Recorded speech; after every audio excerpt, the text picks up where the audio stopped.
Single Simulcast is about a lot of things. This podcast may make you laugh, cry, or pound your fists into your desk. If you hear something you like or something you don't, leave a voicemail at 916-572-9016 or email us at singlesimulcast@gmail.com. 1. Single Simulcast. There we go. Single Simulcast, episode 319. Shantae's here. I'm here. I'm Rashani. And we are more than fortunate to be joined by one of the illustrious hosts of the Militantly Mixed podcast, Miss Sharmane. Go ahead and tell us something about yourself. Tell us something about your shows. The floor is yours. Thank you. Thanks for having me.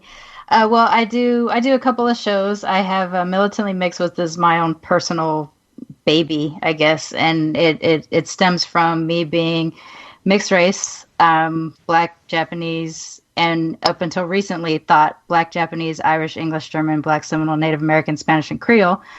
But through recent DNA tests, discovered not some of those things, but I am still at least Black, Japanese, and Caucasian, British. We've got some Irish and Scandinavian and some other things in there, and we trace back our ancestry to 3 different tribes in Gabon.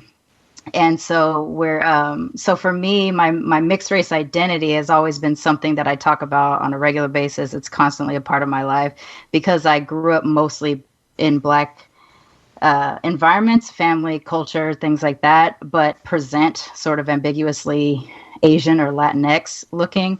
I developed a bit of a militant attitude about Blackness and about racial issues, social injustice, things like that. And so I've been wanting to do something related to mixed raceness for a long time. And I partnered up with a friend of mine from high school, and we were going to do a podcast together, but it didn't quite work out. And so it sort of dropped. And then I decided after a couple of years to finally do Militantly Mixed. And basically it's just talking about mixed race identity from the mixed race perspective and trying to push representation for mixed race people and basically have a seat at the table for racial issues as they kind of pertain to mixed race people, because we're here and we're a part of it, but we're sort of a diluted part of every race that we're mixed with, and don't always feel like we have a voice. So that's sort of the reason behind Militantly Mixed. And then we have an offshoot show called Militantly Mixed, the Black AF edition, which is basically just myself and my podcast partner, Blurred Vision. We just talk about being mixed Black. And sometimes we talk about politics, and sometimes we talk about food, and sometimes we talk about a bunch of things, but it always comes from the perspective of being sort of mixed Black and our different experiences as what part of Blackness we are allowed to participate in based off of the way we present. So that's my shows. So, as a biracial or mixed woman in America, what did you find was the hardest part of growing up mixed in your childhood, and does it reflect what you find to be difficult as an adult? Oh, that's a good question. As a child, because my entire family was mixed, both of my parents are biracial. My dad was Black and Caucasian British. My mom is Japanese and what we thought was German Irish. And so, I had all my cousins and aunts and uncles. Everybody was a different color.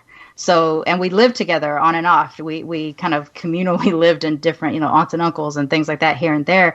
So I never knew we were weird until we ended up going, until we got into school. And then you would see people's parents coming to pick up their kids, and they looked just like their parents. And again, it still didn't mean that much to me at first. I just kind of thought, honestly, this is what I thought about race when I was little. I thought that tigers are orange and lions are tan, and they're both cats. They're the same thing. And I thought that about my family. My dad is brown. My mom is kind of yellowy white. we're the same thing. It's fine. And it wasn't until third grade when we had a school project, and this is when I lived in Sacramento. I went to Spinelli Elementary, and Go Tigers! We had a school experiment in the third grade where we were supposed to bring pictures of our family and then draw them, try to draw them. So I had one picture of my dad at the time that I brought in this little like heart-shaped picture frame, and the girl that was my little best friend at the time, whose name entirely escapes me, but she was a little white girl, so we're just gonna go call her Becky. She looks over at my picture and says, "Why is your dad poop colored?" Boo! Fuck Spinelli! Fucking racist! So I didn't take, that wasn't the part that really hit me at first. It was really just like, no, he's brown, yeah, but like, I don't know, what color's your dad? You know, I just kind of thought dads were brown and moms were yellow white. I don't know, because that was what was reflected in my family. You know, all of my brown uncles who were straight had white or Latinx or Asian wives and girlfriends, so they all of my family looked the same. And she said that, you know, both of her parents are white and things like that, and she just kept thinking it was weird, and I disregarded. I move on with my life, and the next day she tells me she's not allowed to hang out with me anymore. Boo! Fuck centrocytes! Fuck. So I don't understand this, and she explains that the reason why she can't hang out with me anymore is because my father was a nigger. Mind you, we are third grade, and neither one of us know what this word is. Neither one of us had probably heard this word before this day. And so I'm like, all right, I guess, whatever, bye, Becky. And I go home and I ask my mom, what is this, like, Becky can't hang out with me anymore because dad's a nigger. What does that mean? And my mom is this tiny 5 foot, half an inch, half Japanese, half white woman who she adopted ghetto blackness from an early age. And so she kind of talks with that accent, even though she didn't grow up in it or whatever. And she was ready to fight, and she's ready to get crazy. So she comes to the school the next day ready to fight the parents. And, I don't remember how that part played out, but my mom had, in many occasions, had been either threatened a parent that said something stupid or ignorant to me, or even a principal of mine at some point who happened to be her sixth grade teacher when she was young, so they had a history. And she basically, this was the awakening of what it meant to be mixed race at this moment. She explained to me that not everybody has parents that are different colors, and that there are some people hate people just for being brown or just for being yellow or just for being white. And then she explained also that was like something that was the case with my white grandfather too. Her father, he had his Japanese wife, my grandmother, but at the same time he had a German wife who lived in North Highlands across Watt Avenue, and we didn't know that he had simultaneous families. And he seemed to kind of, even though he was legally married to my grandmother, he was, in all intents and purposes, married to this German woman and had a full family and things like that. And when it all came out, he left and went to them, and we were just the other ones, the yellow ones or whatever. And so this opens up me to understanding that, we are different from a lot of the people we hang out with. But we were near that base, McClellan, and so there was a lot of mixed race and interracial families. And again, it really didn't sink in big that this was an unusual thing, but it started to bother me from that point on. And by the time I was in fifth grade, so this happens in third grade, by the time I'm in fifth grade, I'm very aware of my otherness, because of where we were living. It seemed that all the people of color that I knew were starting to move away because they were getting stationed somewhere or else or whatever. I still had my core group of folks, but things felt different. And then we moved to Long Beach, and that's when I become Black, basically. That's when I start to understand that I'm part Black, and this is what Blackness means, and how different Black people treated me as just a member of the family right away, in a way that the white people didn't, including Becky, who decides she can't even hang out with me anymore because my dad's brown. So I become very aware of it in like fifth and sixth grade, and I know my difference and my otherness. And by high school, I was basically, I had posters of Angela Davis on my wall, and I was sad I wasn't darker because sometimes I would speak about racial intolerance or social justice issues, because this is like 1990s, early 1990s, late 1980s in Los Angeles area, and I'm not brown enough to talk about some of these things. So I had a lot of identity stuff that had to do with like, why, if I feel Black, why do I not present Black, and why do people not see me as Black? And that's kind of what starts this militancy in my mind. Like, I want to fight for social justice for my people, and I want to be seen as one of my people. And the only time I'm seen as one of my people is when I'm around them, and when I'm not really talking very militantly. Like, if I'm just kind of, you're at church or you're in the park or you're this and you're just being regular, that's fine. It's when I open my mouth against white people or against what whiteness did to us, that's when I would be told I wasn't Black enough. And it wasn't very often. It just happened on occasion. It was a part of my confusion about who I was. As an adult, though, and probably this happens around age 20 or 21 or something like that, so young adult, I finally get to a point where I'm pretty grounded in my mixed raceness. I'm like, look, I know I look yellow, but I'm Black. I grew up Black. My culture is Black. Everything that I'm interested in is Black. And I feel that, like, I understand Blackness better than I understand anything else. And even though essentially I'm half white, I don't know those people. I knew one white relative my whole life, which was my British grandmother. I only met my Caucasian grandfather like a handful of times. So I don't understand whiteness. I don't feel grounded in whiteness, but I know that I'm part white. So I acknowledge it. I just don't talk about it much, and I'm just a Japanese and Black girl, so I feel comfortable in it. And then President Obama gets elected, and a new kind of identity crisis pops up, and that is the idea about whether or not we were African American or whether or not we were Black. And for me, I was never comfortable with African American. One, because it's a continent and it erases where we come from, where we were stolen from. And two, I don't have a bridge back there. I don't know where we're from. And so to claim it felt false or appropriative or something. And people kept calling him the first Black president. And it really bothered me, because to me, he did seem like the first African-American president. And of course, the first mixed race president that we had acknowledged as a mixed race president. Now we know there's been more, but knowing that he could be a mixed race president but only be seen as Black sent me into another identity crisis of, well, if it's just because of his skin color he gets to be Black, then what do I get to be? I don't look like any race. I'm really ambiguous looking. If I'm on the East Coast, I'm Dominican and Puerto Rican. If I'm on the West Coast, I'm Mexican or Filipino. Like, I never get to be what I am visibly. So I went through kind of a spiral of trying to understand what race and identity meant for me as an adult. And it was quite a bit different. I felt actually a lot more comfortable as a mixed race person as a child than I did as an adult.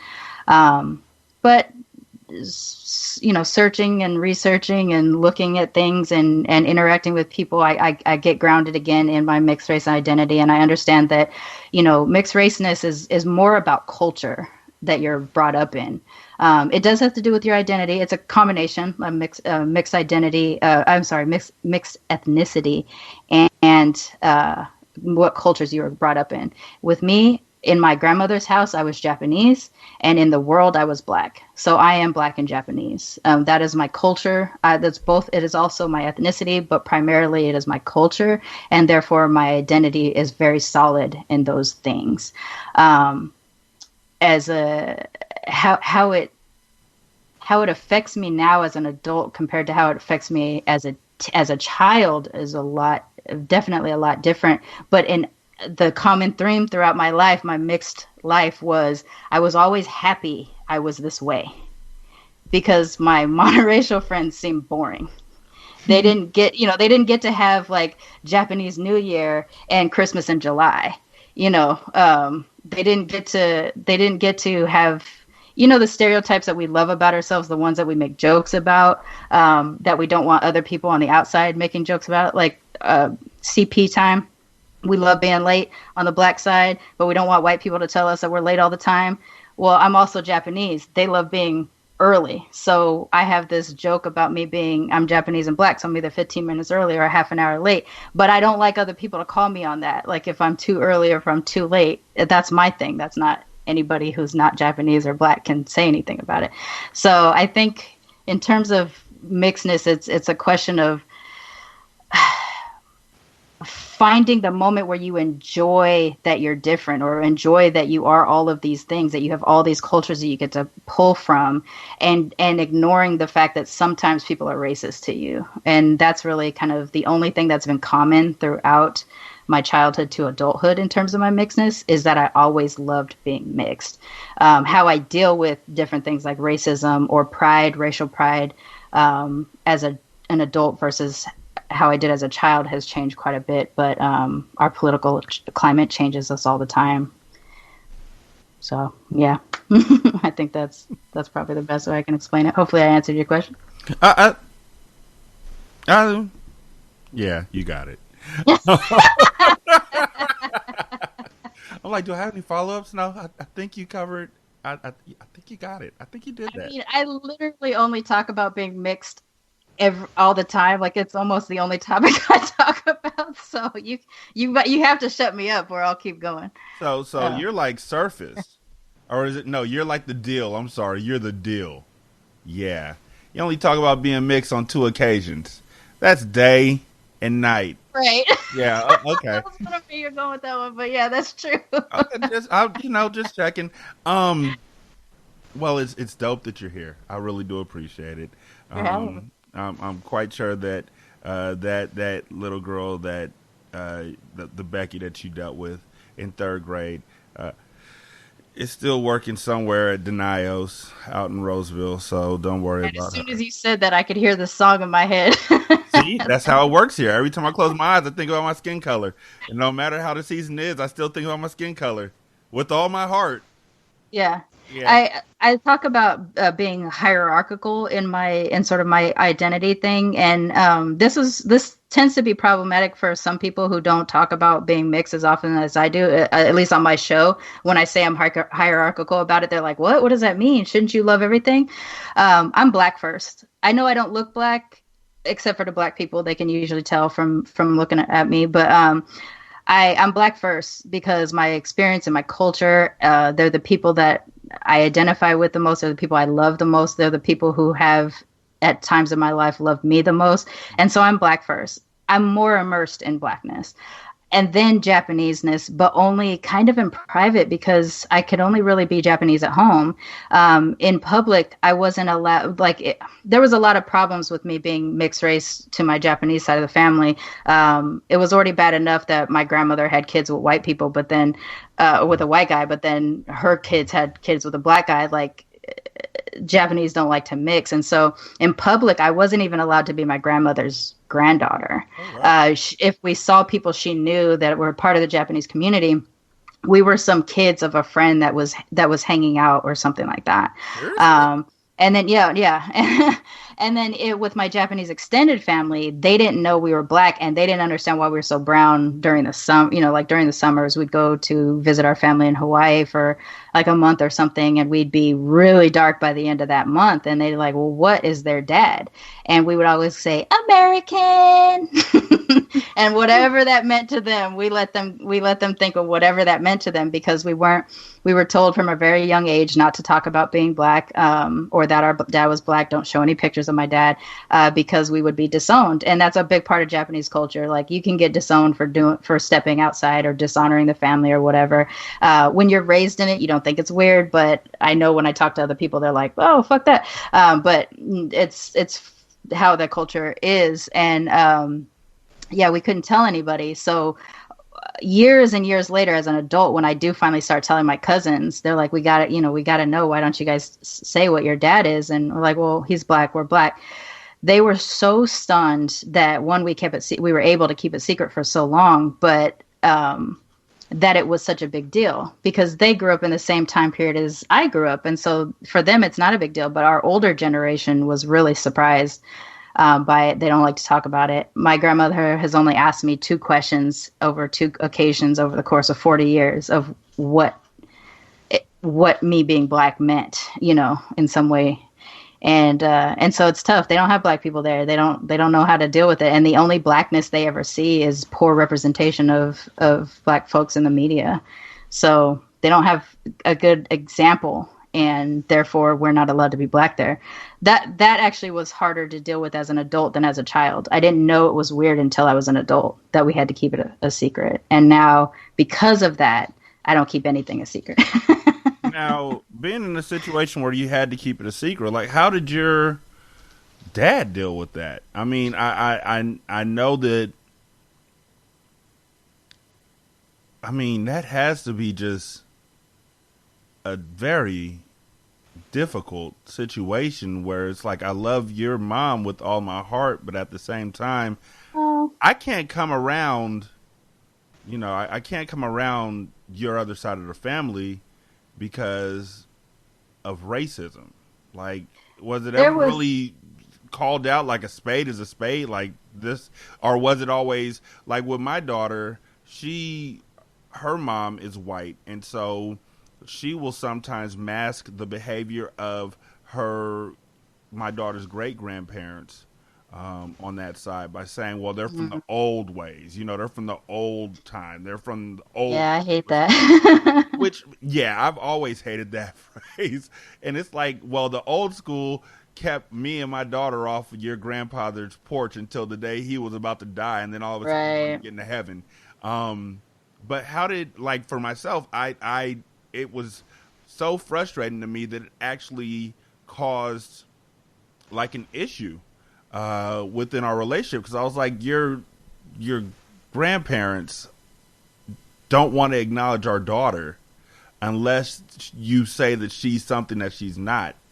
And she was like, well, that's how we got to get by. And I was like, I don't want to get by. I want her to be aware of whom she is all the way through. Did your parents have any situations like that you were aware of? Or did you ever feel like maybe your dad was getting like maybe excluded from a lot of situations because he was a black man? Well, in our case, there was a lot of other things that trumped, I guess, the race thing initially. And that was that my mom was 14 when she was pregnant and my dad was 16. Literally, I think I am the only planned pregnancy of a 14-year-old. My mother had a very abusive situation with her father. My father had a very abusive situation with his father. And they, being the geniuses that they were at 14 and 16, thought that if they got pregnant, they could get kicked out. And which worked. You know, they got pregnant, they got kicked out. At the time that my mom got kicked out, though, I don't believe they knew my dad was black. They may have had an inkling for it because my mom she was always attracted to black boys when she was younger too. But what happened was my mom is a few months pregnant, and my grandfather, on my dad's side, lived close to my grandmother. And so my mom was staying there temporarily until they were figuring out what their next step was. And the next step was that my dad was being signed up for the Navy at advance, because he was so young with a child. And my white grandfather, drove down the street and saw my mom kissing my dad on a street corner. So that's how they found it. So the teen pregnancy part is what drove the family apart. The blackness was just gravy on the whole, you're not part of the family Sunday, basically. Yeah. And so they always knew there was going to be a separate thing. And my parents, they stayed together for 9 years, which I don't understand why. They definitely weren't suited for each other.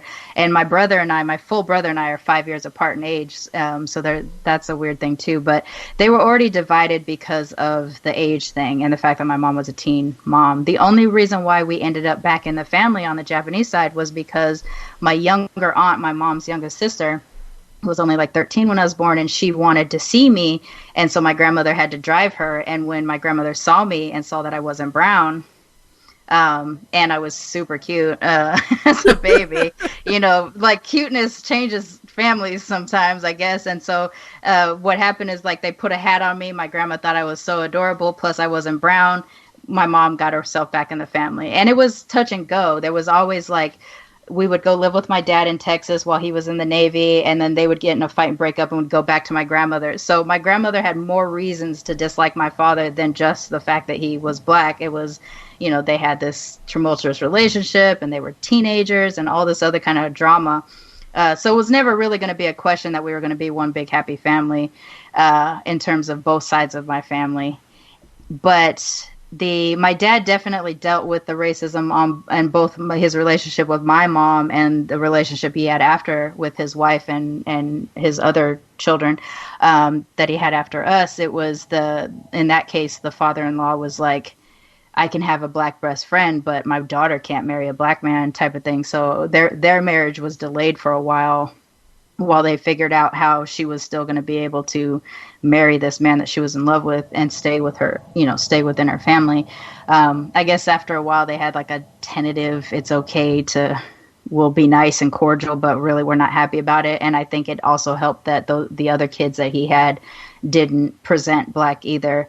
My two half siblings and I look the most alike compared to me and my full brother. We all have black features. We just don't have dark skin.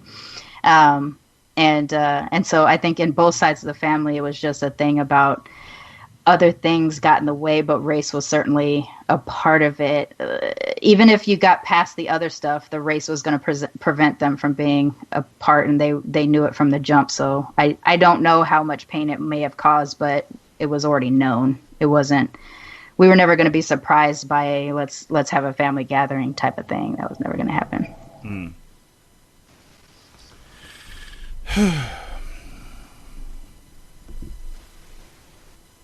It's day and night. I know I don't. Sorry.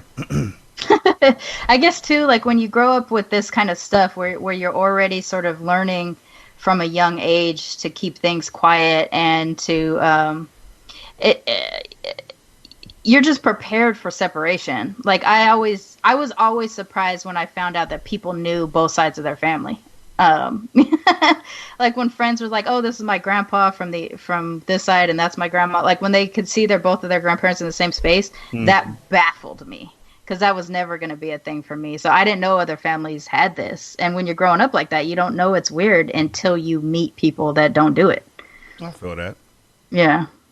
So yeah, I would say that it has like hindsight pain. My grandma on my dad's side has always been Georgia royalty. Even when they moved from Georgia all the way to Washington, she was still a peach. And my mom failed the paper bag test. And as such... the paper bag test. As such, my grandma didn't want anything to do with her and denigrated her to her face and denigrated her to my dad and denigrated her to whoever would hear her.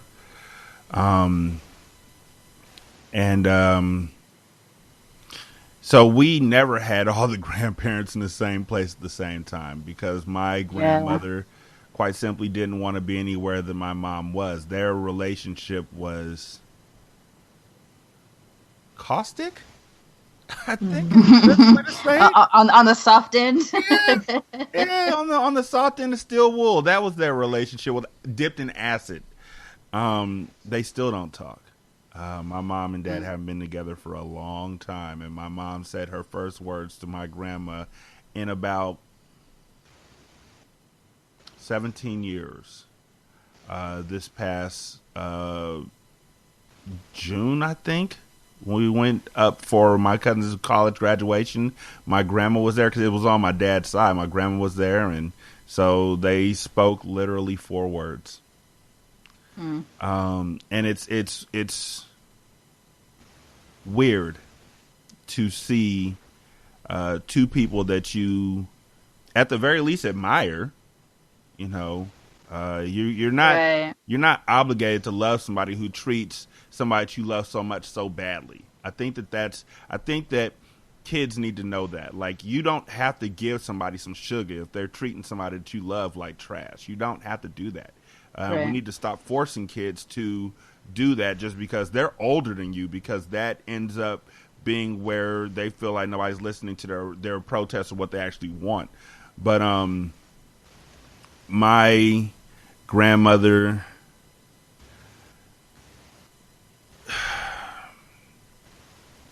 she was always the type of person who would say, you're too dark. She's very, very light. She would tell my mom she was too dark, and my mom actually got a complex about that. There are certain things that you remember from very young that you never ever really let go of, or I can never really let go of. I find that that's a thing that's a gift that I have, is the gift of vengeance. Oh yeah, I got that too. Yeah. Plus, I'm Japanese, and it's an art form. Yeah, the gift of grudges. That's what I have. I have the gift of the eternal grudge. It sounds like something you open up in a Zelda chest. But I feel that, and so I always tried to make sure that the relationship with my daughter's grandmother and my mom were always together whenever possible, which has worked out well, except for the fact that my daughter's grandma, again, white woman, I don't know what they're mixed with, but it's 95% white, voted for Trump. Yeah, that's a whole other thing too. Yeah, and it's hard to not have true allyship even amongst your own family. Exactly. Mm-hmm. And my daughter was like, I can't talk to her, Dad. I can't.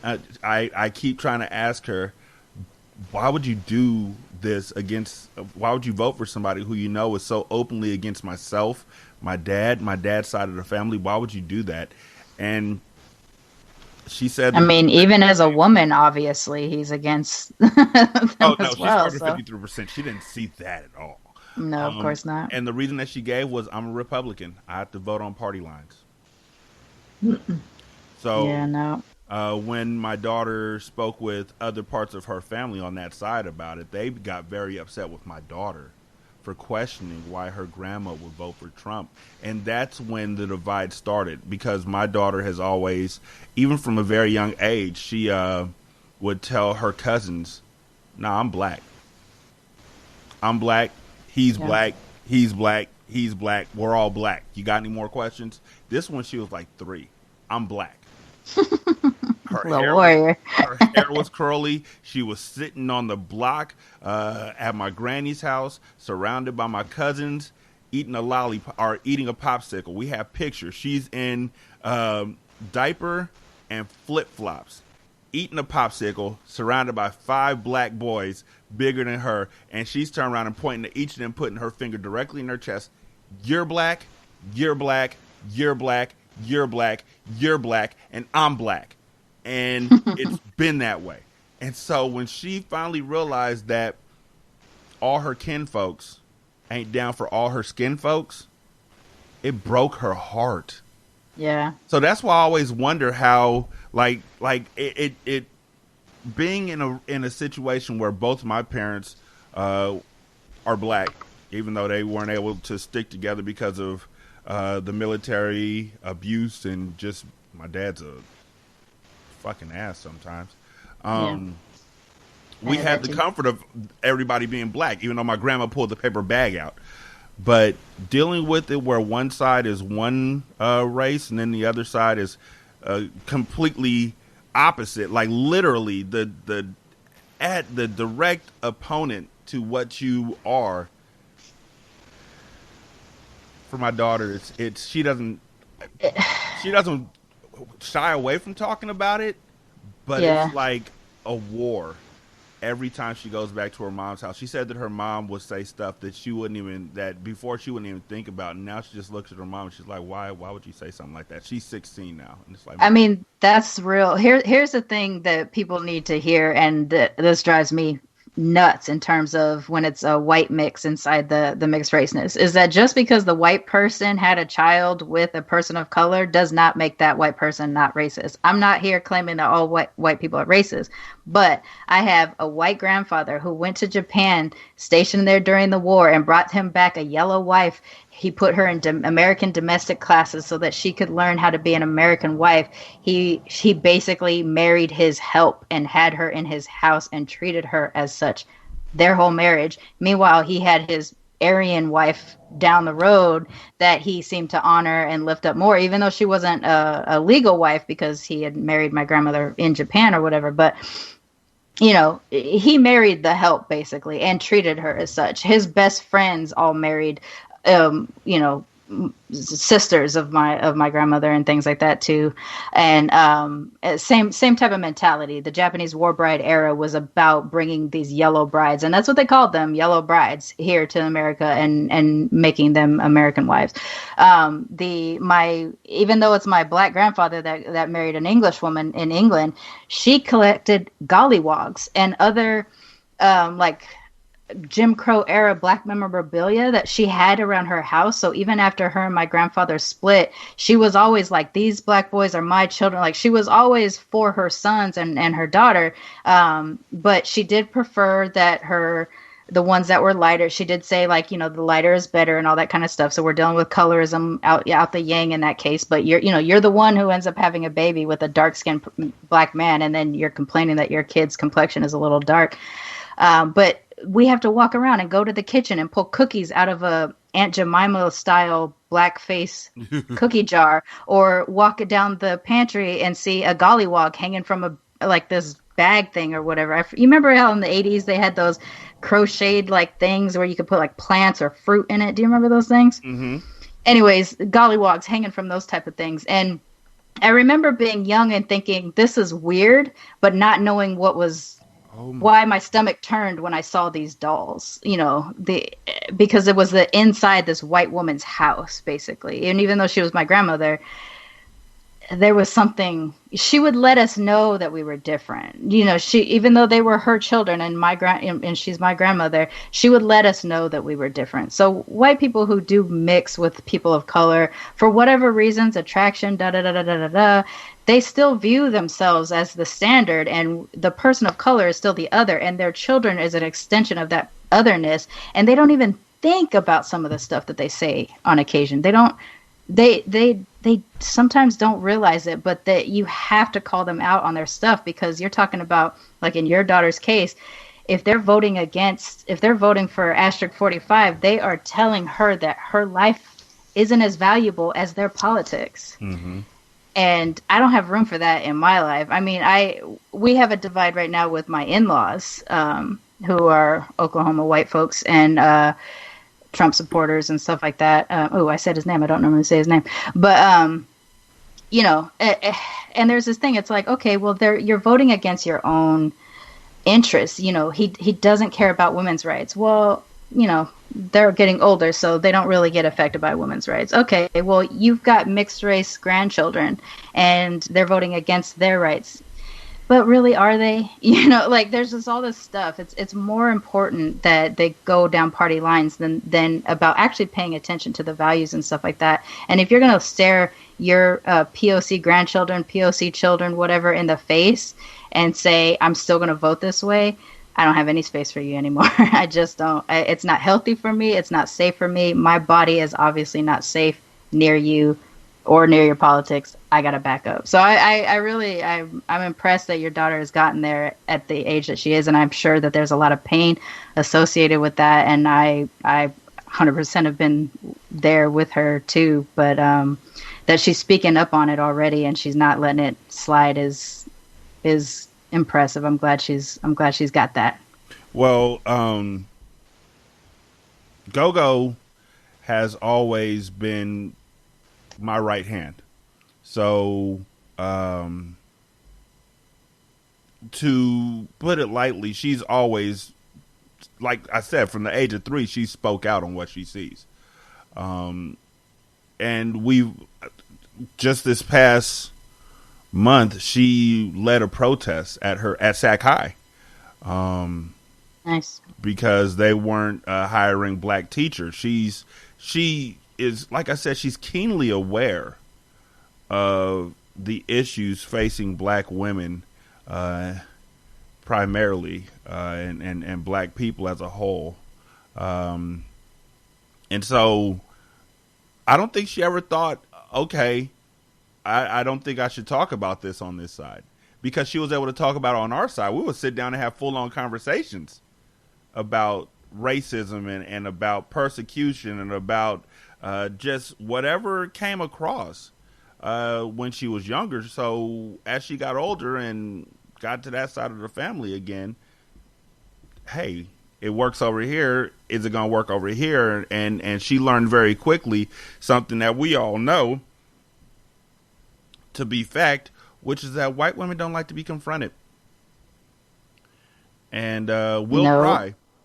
They do not. And we'll cry on the drop of a dime to get out of a conversation. And she was like, Dad, that is a slippery trap that they got. Mm-hmm. Where they just burst into tears. You know, weaponized white tears, my favorite thing. Shantae.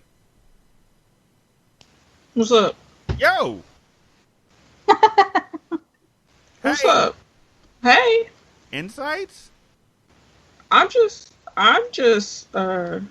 listening. Like I'm married to a white dude. I have a biracial son, a biracial daughter, and my son is very, my son is just like, he says that he's mixed, and it's kind of a weird thing for me, not that he's identifying as mixed or anything. Basically it's like my son, he looks white as he could look, I guess. However, it seems like if you put him next to like actual white children, it's clear that he's not white. So it's this kind of, I guess I'm glad that he says that he's mixed versus saying that he's white, because I don't want someone to basically look at him and then see him with other quote unquote white children and be like, you ain't white, that kind of thing. So it's I know for me, it's trying to let him decide how he wants to feel about himself, but obviously acknowledging that, I'm black. Like, this is me. Yeah. I'm a black woman. Like when people see me, I'm a black woman. It's just, it's weird because he started middle school and somebody asked if he was adopted. And I think maybe because they've seen... That's so common. Yeah, and I think it's because maybe they see him, who is, he is clearly not my shade. He's way on the other end and everything compared to me.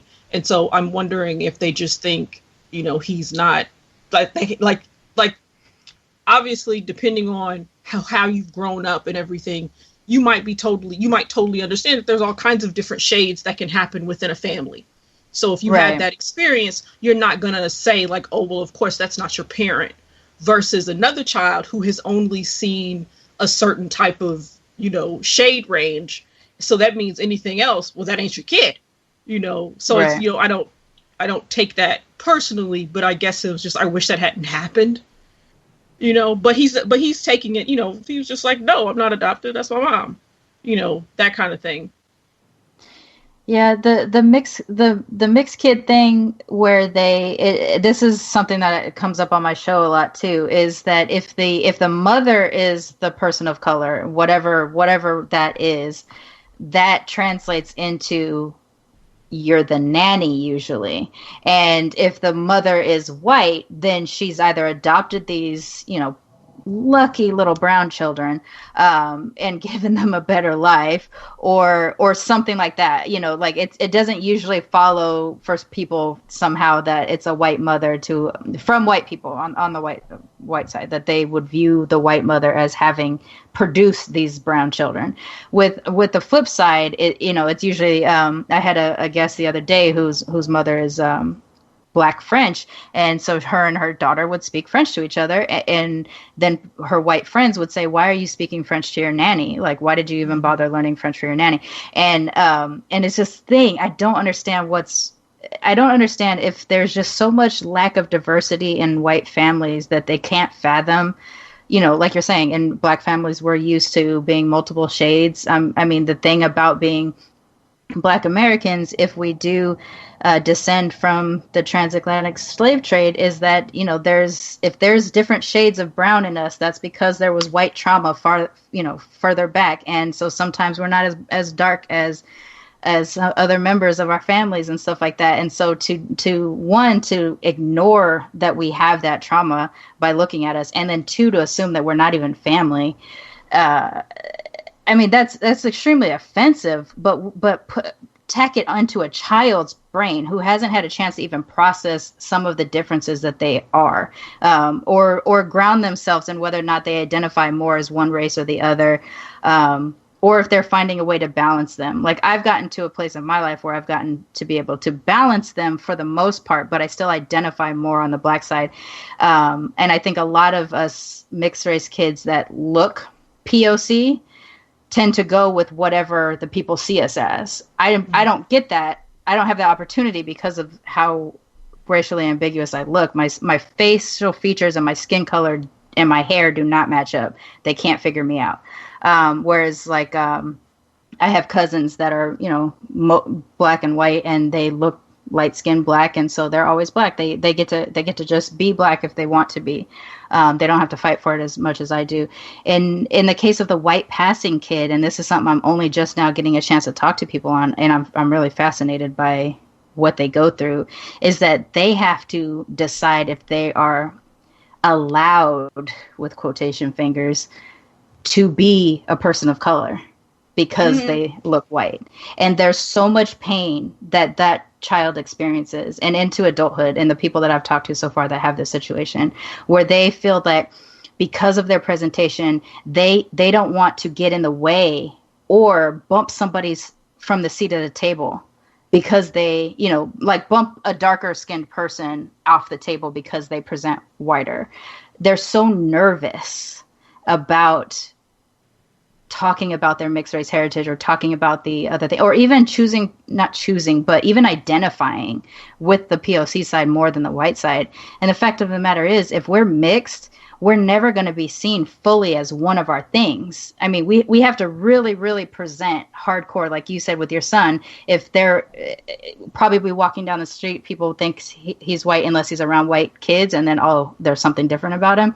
Like, I just hate what they're doing, what they do to kids, because you're already dealing with identity stuff as you're growing up. And then to tack on also, I don't know if I'm black or white, or I don't know if I'm Japanese or black, you know, it's just an extra thing that is so frustrating. And to accuse mothers of being adopted or nannies is another thing. Like, there's just so much racism that is tacked or directed towards mixed race families or interracial families that is different than monoracial racism. That's why I focus that conversation, because I don't have the experience of monoracial racism. I only have the experience of mixed race racism. So I try to talk about it so that people know this is a thing too.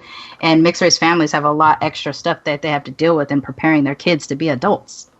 Right. Right. And also for my son in particular, I have no idea if it was white kids or black kids asking if he was adopted, because he goes to we live in a predominantly black district, so his predominantly black schools that he's gone to, and those kids have, I mean, like, they've asked, you know, like, black kids, is that your daughter? Is that your son? You know, they've asked me. So it's not, I guess I don't want it to necessarily assume that black people are familiar with the possibility of genetics, and that you could have, you know, that if they don't have the experience of the super light skinned uncle, you know, with blue eyes, then it doesn't occur to them that's even a possibility, you know. Where for me, it was just like, you know, I was telling my son the other day, I was just like, I know you feel how you feel, but you have the eye color of my uncle. Like, that's my side of the family, you know, that's over here, you know, kind of thing. So it's not, you know, so you don't have to, well, not even that you don't have to do anything. It's just like, you are a multitude of things. You know, you got all kinds of stuff going on that isn't like, while you look the way that you look and I look the way that I look, there's all kinds of stuff behind me that has fought, you know, that is poured into you and why you look the way that you look. Yeah. I think this other part about mixedness that I like to talk about or need to learn a lot more about is how the parents feel when their mixed race child identifies opposite of what they look like, whether the parent is white or black or Asian or Latinx. I've heard things of parents saying, you know, he looks more like his father or he looks more like his mother. I don't really get to see myself in it. And it kind of hurts when he tells people he is, you know, and whatever it is that they say. And like, I don't have that experience. I don't know how to talk about that. And I want to know more about, like, I could hear it a little bit in your voice when you first started out saying, that you were glad that he does identify as mixed because you know, I guess what you're saying there is probably that you're not erased fully. Well, it's not even that. It's not even like, 'cause he acknowledges that I am his mother and that I am black. He understands that. What I worry about is but if he is acknowledging that he's mixed, then he doesn't have to have someone knock his perception of himself loose because he's identifying if he was identifying himself as white, you know, because he looks that way. Where with you, and that's why I was saying, where if you put him up, because it was one of those things where, like, when he was in soccer and it was a lot of other white kids around him and it was just like, that baby is mixed. You know, it was just like that was when you look at him compared to other white children, it was just like, okay, that baby is mixed, you know, and it's that kind of thing where I don't want someone to, you know, shake his identity that way. Yeah. Yeah. What I hope for mixed people is that they do get comfortable in their skin, however that means, whether they identify as mixed or identify one way or the other. For me, my thought, or at least my goal with my show is in terms of empowering people to, like, live their mixed ass life, whatever that is that their identity is their own. And because I grew up in a situation where when I'm in my Japanese grandmother's house, I'm Japanese, I'm not allowed to be anything else really. And when I'm with my other side of the family, we were like Black Brits, I guess. My nana on that side is British, so we had a whole different thing. Even from other Black people, we were different because we sometimes spoke with British accents or used British slang and things like that. So we were slightly different there. So you grow up all these segmented things, and then as an adult, you're trying to piece yourself together. And when I speak to people who are mixed, who say like, oh, I don't think because I don't look a certain way, I'm allowed to claim that. You know, I'm like, if you feel that way, that should be what you claim and where you feel comfortable. And I hope that through more conversations, at least things that we didn't do back in the 80s and 70s when I was growing up, but that we're hopefully doing now, is that we're talking to our families about our identities.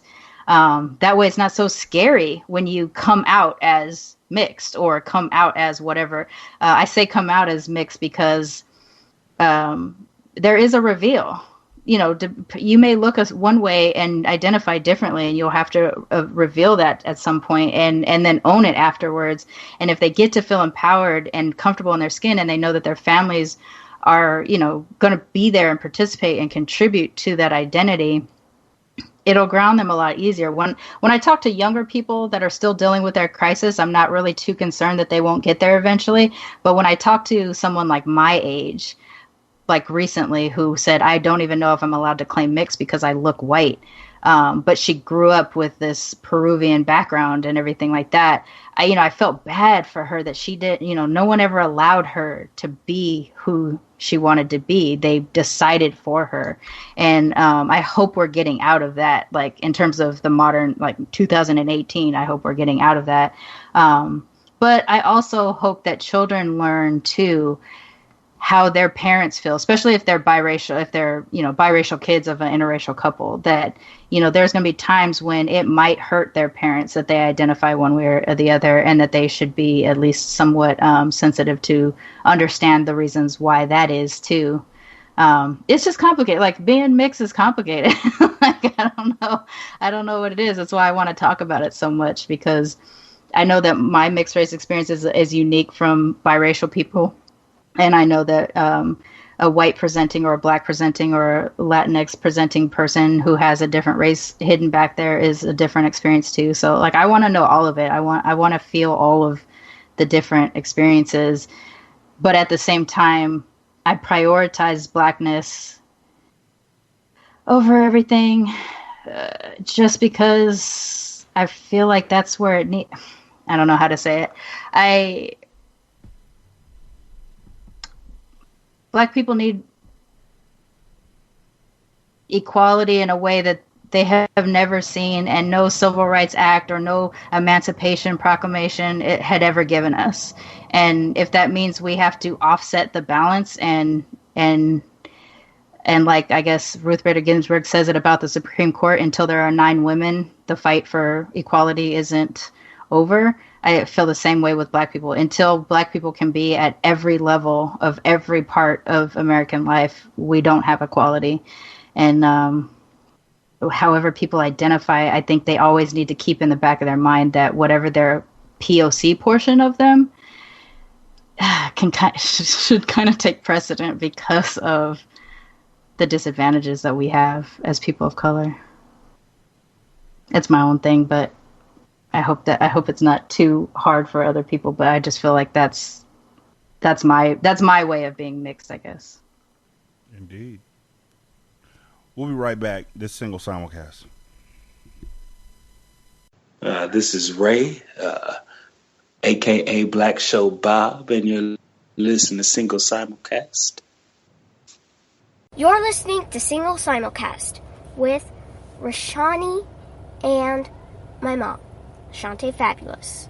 What's up? This is your girl, Diamond Styles. And I'm Mia Mix. And I'm Zahir. And we are Marsha's Play. And you are listening to Single Simulcast. This is Rainbow, and you're listening to Single Simulcast with Rashani and Shante Fabulous. Remember, put a coaster under that. My name is Nikki Blue, and I am the resiest red kid you will ever find. Egwamina kakio ne yawiakta tawa to Single Simulcast. What's up, y'all? This is Sharmane, aka Mixed Girl Main from Militantly Mixed, the podcast about race and identity from the mixed race perspective, and you are listening to Single Simulcast. That was simply sensational. Single Simulcast shall surely surface speedily. Bitches.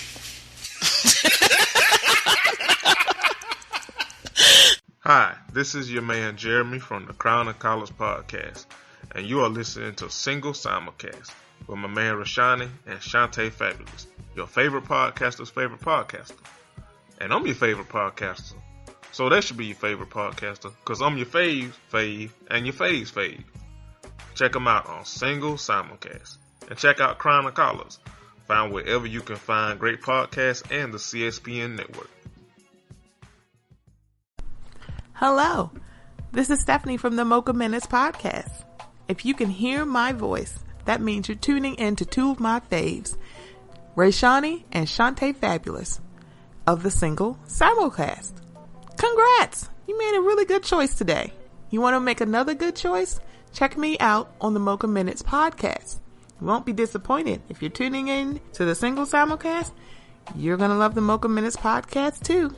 You can find the Mocha Minutes podcast wherever you find your podcasts. Would love to have you tune in. Okay. Bye. My name is Jordan Redfield Wade. Well, well, well. If it isn't the so-called People's Champion. By day, I'm a philanthropist and private investigator. You risked your own life to try and protect someone who needed it. If that's what's needed to be a hero, then I want to help. But by night, I protect the people of Newark City in a different way. My name, champ, is Redwing. Do I need to count the sheer number of felonies you committed today? As she lay dying, I promised my mother that I would fight for those who couldn't fight for themselves, and I refused to let her down. I would do anything to keep you safe, you know that, anything. Even murder? If that's what it took, then yes. I am the defender of Newark City. Justice is not something you can manufacture. I am Red Wing.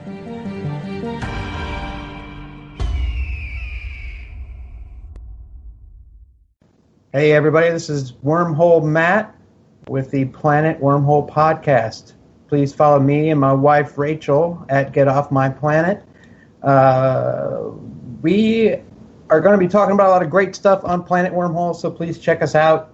Thank you very much for having us on the show. The Single Simulcast, your favorite podcaster's favorite podcast. It's also my favorite podcast because I'll be honest, I don't listen to a lot of podcasts, but you guys have really embraced me, and I love you for it. So thank you very much.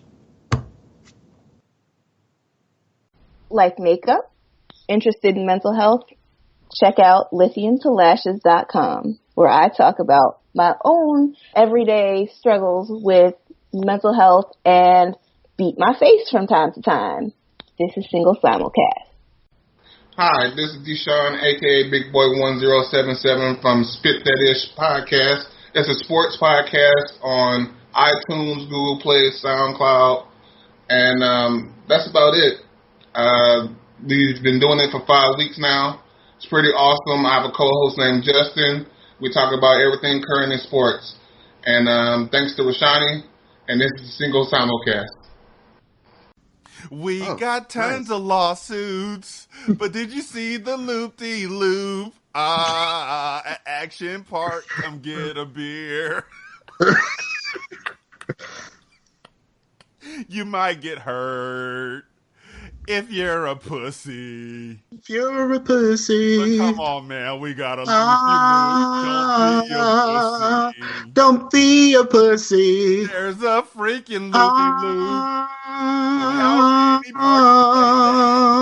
And yeah, you might get a leg or two broken.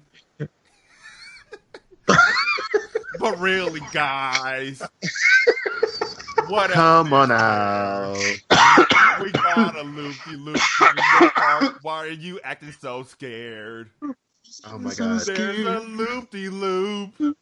A freaking loop-de-loop. By the way, shall I say it again? A loop-de-loop. I need this 6-hour commercial to end. And if you die, we got insurance. No, they we're don't. Insuring you. We got a loop-de-loop right there, children. The only insurance they have is loop-de-loop. The only insurance they have is that you will have fun. In a freaking water park. They got a cliffhanger. We got a loop-de-loop. In fact, our name, it's freaking loop-de-loop. We're not Action Park anymore. We're officially loop-de-loop. Officially loop-de-loop. Do you see it, children? The freaking loop-de-loop. Okay. I don't know if I can hear you sing loop-de-loop one more time. I feel like the core message was loop-de-loop. That is their whole message. Dog, we have a loop-de-loop. I don't know how that's a thing that makes money. The Dream Team is here. Single Simulcast, episode 319. Yeah, 319. 319. I feel like we've been just climbing a path, Shantae. Like we're constantly just, it's everything. It's just better and better every single time. Thank you to everybody who's taking time out to share the show, listen to the show, hear the show, appreciate the show, things of that nature. Not really worried about reviews. I mean, not totally. I want reviews. Shantae wants reviews. It's Shantae. I want reviews. Hear that? Hear that shit? Hear that? That's Shantae right there. In the building. She wants reviews from all y'all niggas. I'm not African. You African. I'm Crenshaw Mafia. All y'all niggas. That's from Boys in the Hood. Sorry. I'm not African. You're African. You African booty scratcher. You know what? We shouldn't say that. I was just about to say There is a podcast by that name. Is it really? Yeah, I just discovered it the other day. I was like, what? Well, it depends on who's helming the podcast and everything. Done. They explain why their podcast is titled that. I was just joking. Like, I do want to say that I was made aware a while back, but it really just dawned on me a couple days ago just how much your own family can really just and having this conversation. Oh, sorry, Shantae's here, Sharmane's here, I'm Rashani. Hello. Having this conversation we had in the previous segment really just helped me reinforce in my mind just how toxic your family can truly be, and they will never apologize for it because they didn't feel like they were being toxic. It is extremely important in this day and age that if you are trying to be a better person, which I hope that each and every one of y'all are, otherwise what are we doing here really, that you take time out to be the one to uplift your children. And if you do something that even makes your child the slightest inkling of embarrassed or feel separated, be aware of it. I mean, it may not always necessitate an apology, but at least respect them enough to give them an explanation. Nobody wants you to just be a blind dick. If you're going to be an asshole, at least explain to them, this is why I did this. This actually had a purpose. Try and avoid using if, and, however, don't try and use their age against them. Just be aware of what you're doing and the fact that a lot of times the most toxic things that we receive are things that are given to us in very small doses. But even over the span of years, if you take the same toxic thing over the span of years, it'll eventually build up to being something completely poisonous in your life. So I today decided that I am full on in the thoughts and prayers party. It is my thing now. I am going to say thoughts and prayers, but I'm going to say thoughts and prayers with a caveat. I am going to say thoughts and prayers whenever I disagree with somebody, but I don't really want to get into it. When I know that you're wrong as shit and I just really don't want to fight you on it, and you're just like, nah, Trump's the best president we ever had. Thoughts and prayers. Okay, so this straight sounds like, well, I'm going to pray for you. Thoughts and prayers? That's what it Bless sounds your like. heart. Yeah, this is like, old black woman retorts, but you just saying thoughts and prayers. Yeah, because thoughts and prayers literally mean nothing. Like they're words to me. So they throw some bull to me and I throw it right back at them with thoughts and prayers. Or I'll nod. I'll nod like Mariah Carey nodded when she was saying that she didn't know who J-Lo was. I will nod my head. Thoughts and prayers. But it is very important to me that people know that I don't mean it. Just like people don't mean it when they say thoughts and prayers when something bad happens. I just want you to know that if I say thoughts and prayers to you, you don't deserve either. I just really want you to get away from it. But that's my new thing. And I've used it like 3 times now. So how'd it go over? They didn't even get it. Like, it's so smooth. That's what's so awesome about those. Bless your heart. Oh, that's so sweet. It, right? Because they are so far off in their own mindset of whatever horrible fuckery they're thinking that they're just like, oh, he's co-signing me. And I'm not. I'm just like, huh. Thoughts and prayers. Well, Obama did this. Thoughts and prayers. Oh, man. Thoughts and prayers be with you. But I also want to point out that while I am saying thoughts and prayers to dang near everybody moving that I disagree with, there's a special place in hell for each and every one of y'all who have come up to me and said, but white men haven't gotten sent to jail yet. Right? Let's talk about that shit. Okay, don't make me have to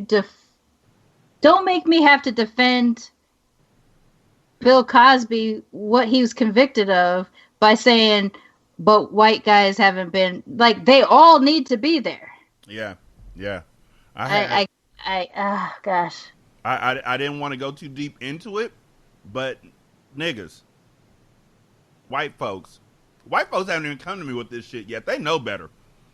It is. Well, because they're getting the pass right now, so they're just laying low. It is skin folk who are coming up to me and saying, damn, Cosby's gotten 10 years, but Harvey Weinstein hasn't. And I was like, nah, that nigga's in court right now. Oh, well, what about Charlie Sheen? Oh, well, what about... And I'm like, yo, first of all, thoughts and prayers. Secondly...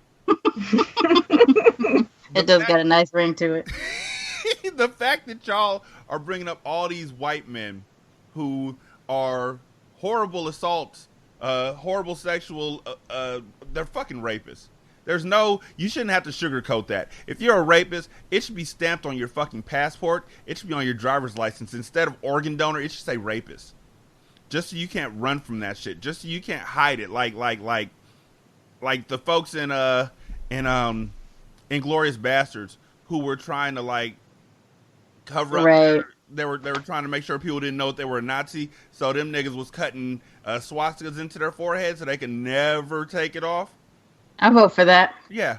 If you're a rapist, you need to get that scarlet letter tattooed on your forehead, and there's nothing you can do about it.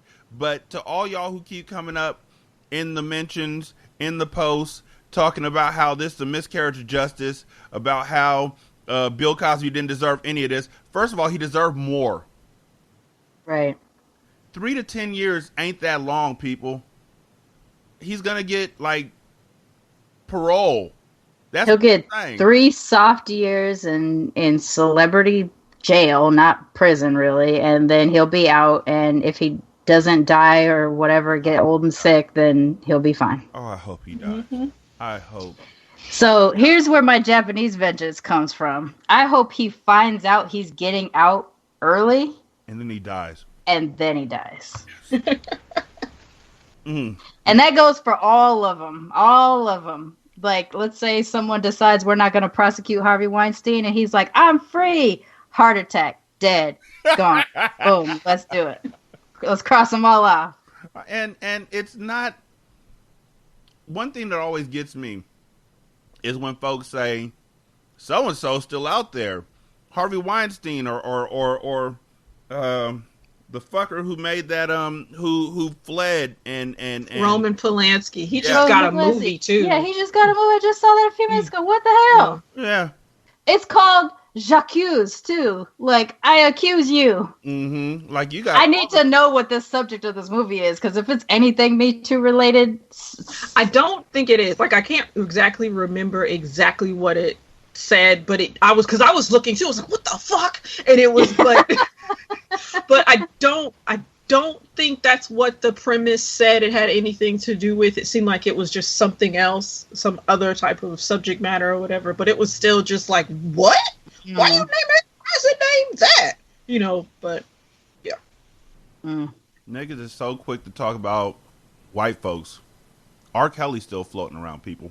You know what I'm saying? We're still playing his music. You hear him and people are rocking out. It's like, no, no. So they need to be canceled. We are sitting at a point where we are pointing out the white folks who should be getting convicted for the thing that this other rapist got convicted of. And I'm just like, but he's a rapist.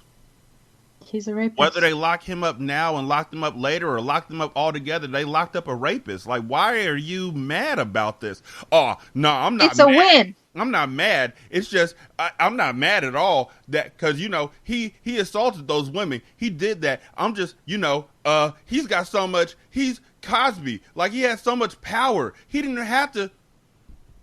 You sound real mad, and you going down a rabbit hole that I don't want to go down with you.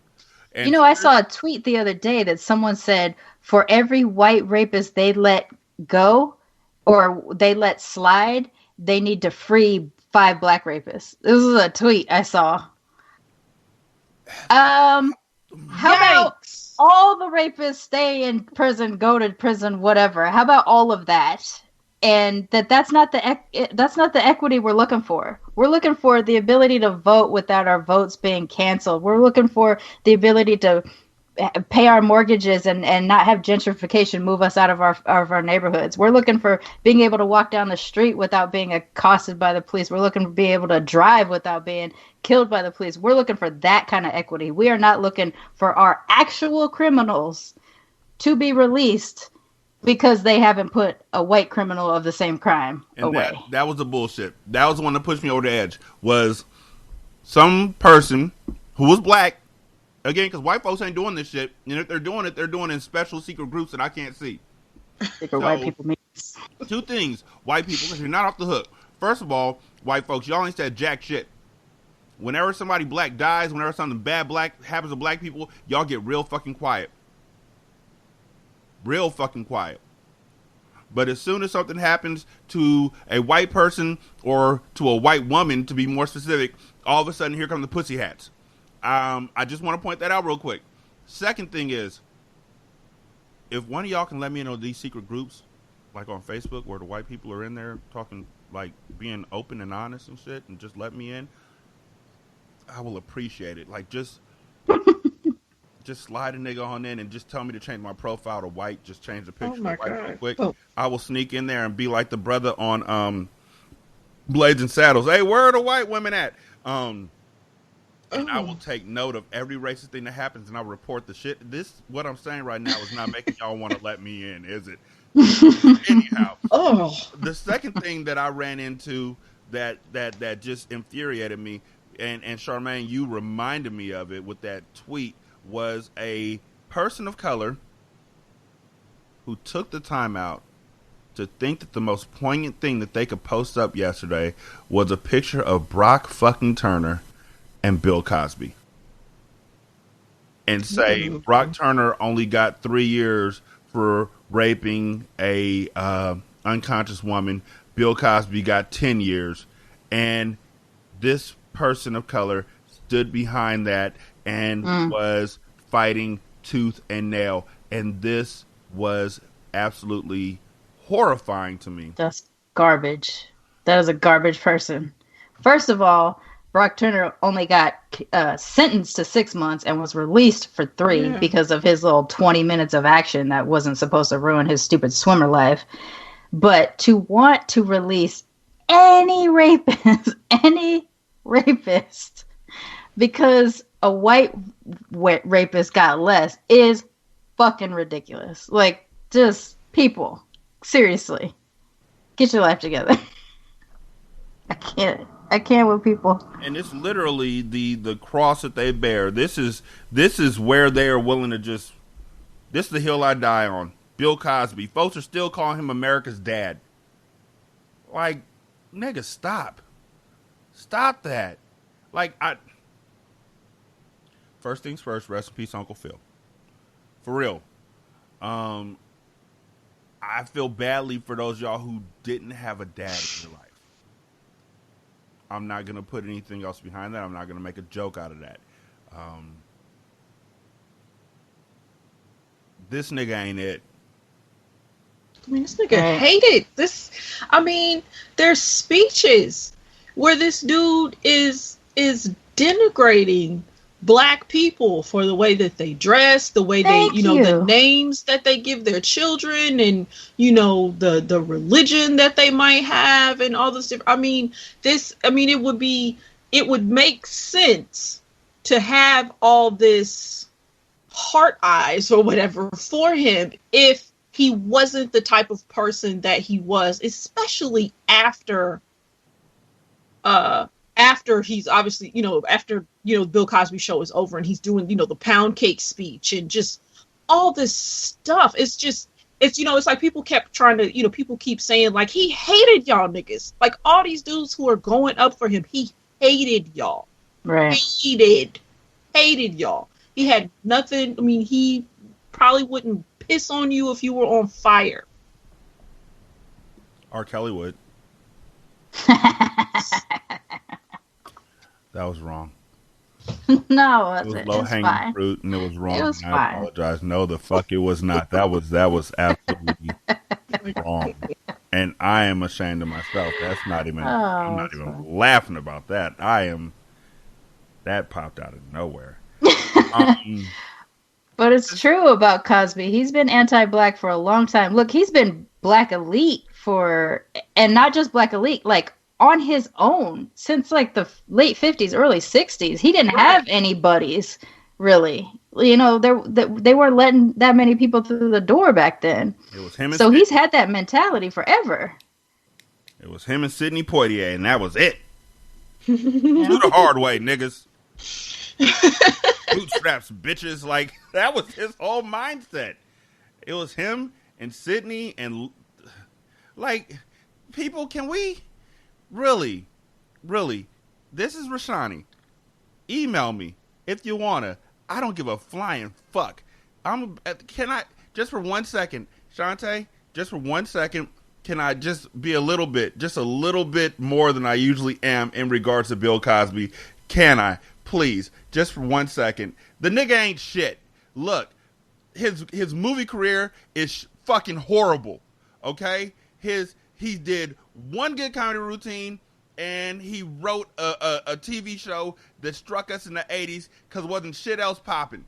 And then he fucking judged everybody in that show. He fucking judged somebody so bad that they had to leave acting for a very long time because they did a nude scene while this nigga's fucking raping people. Right.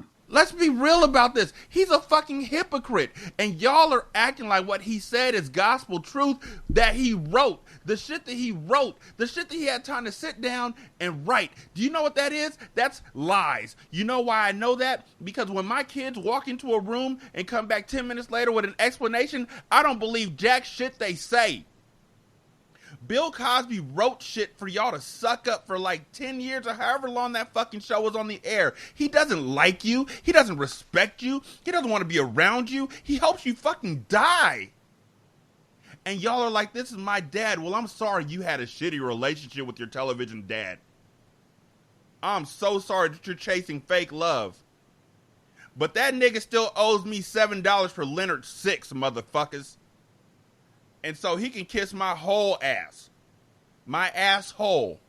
I hope he rots. I hope he dies in prison.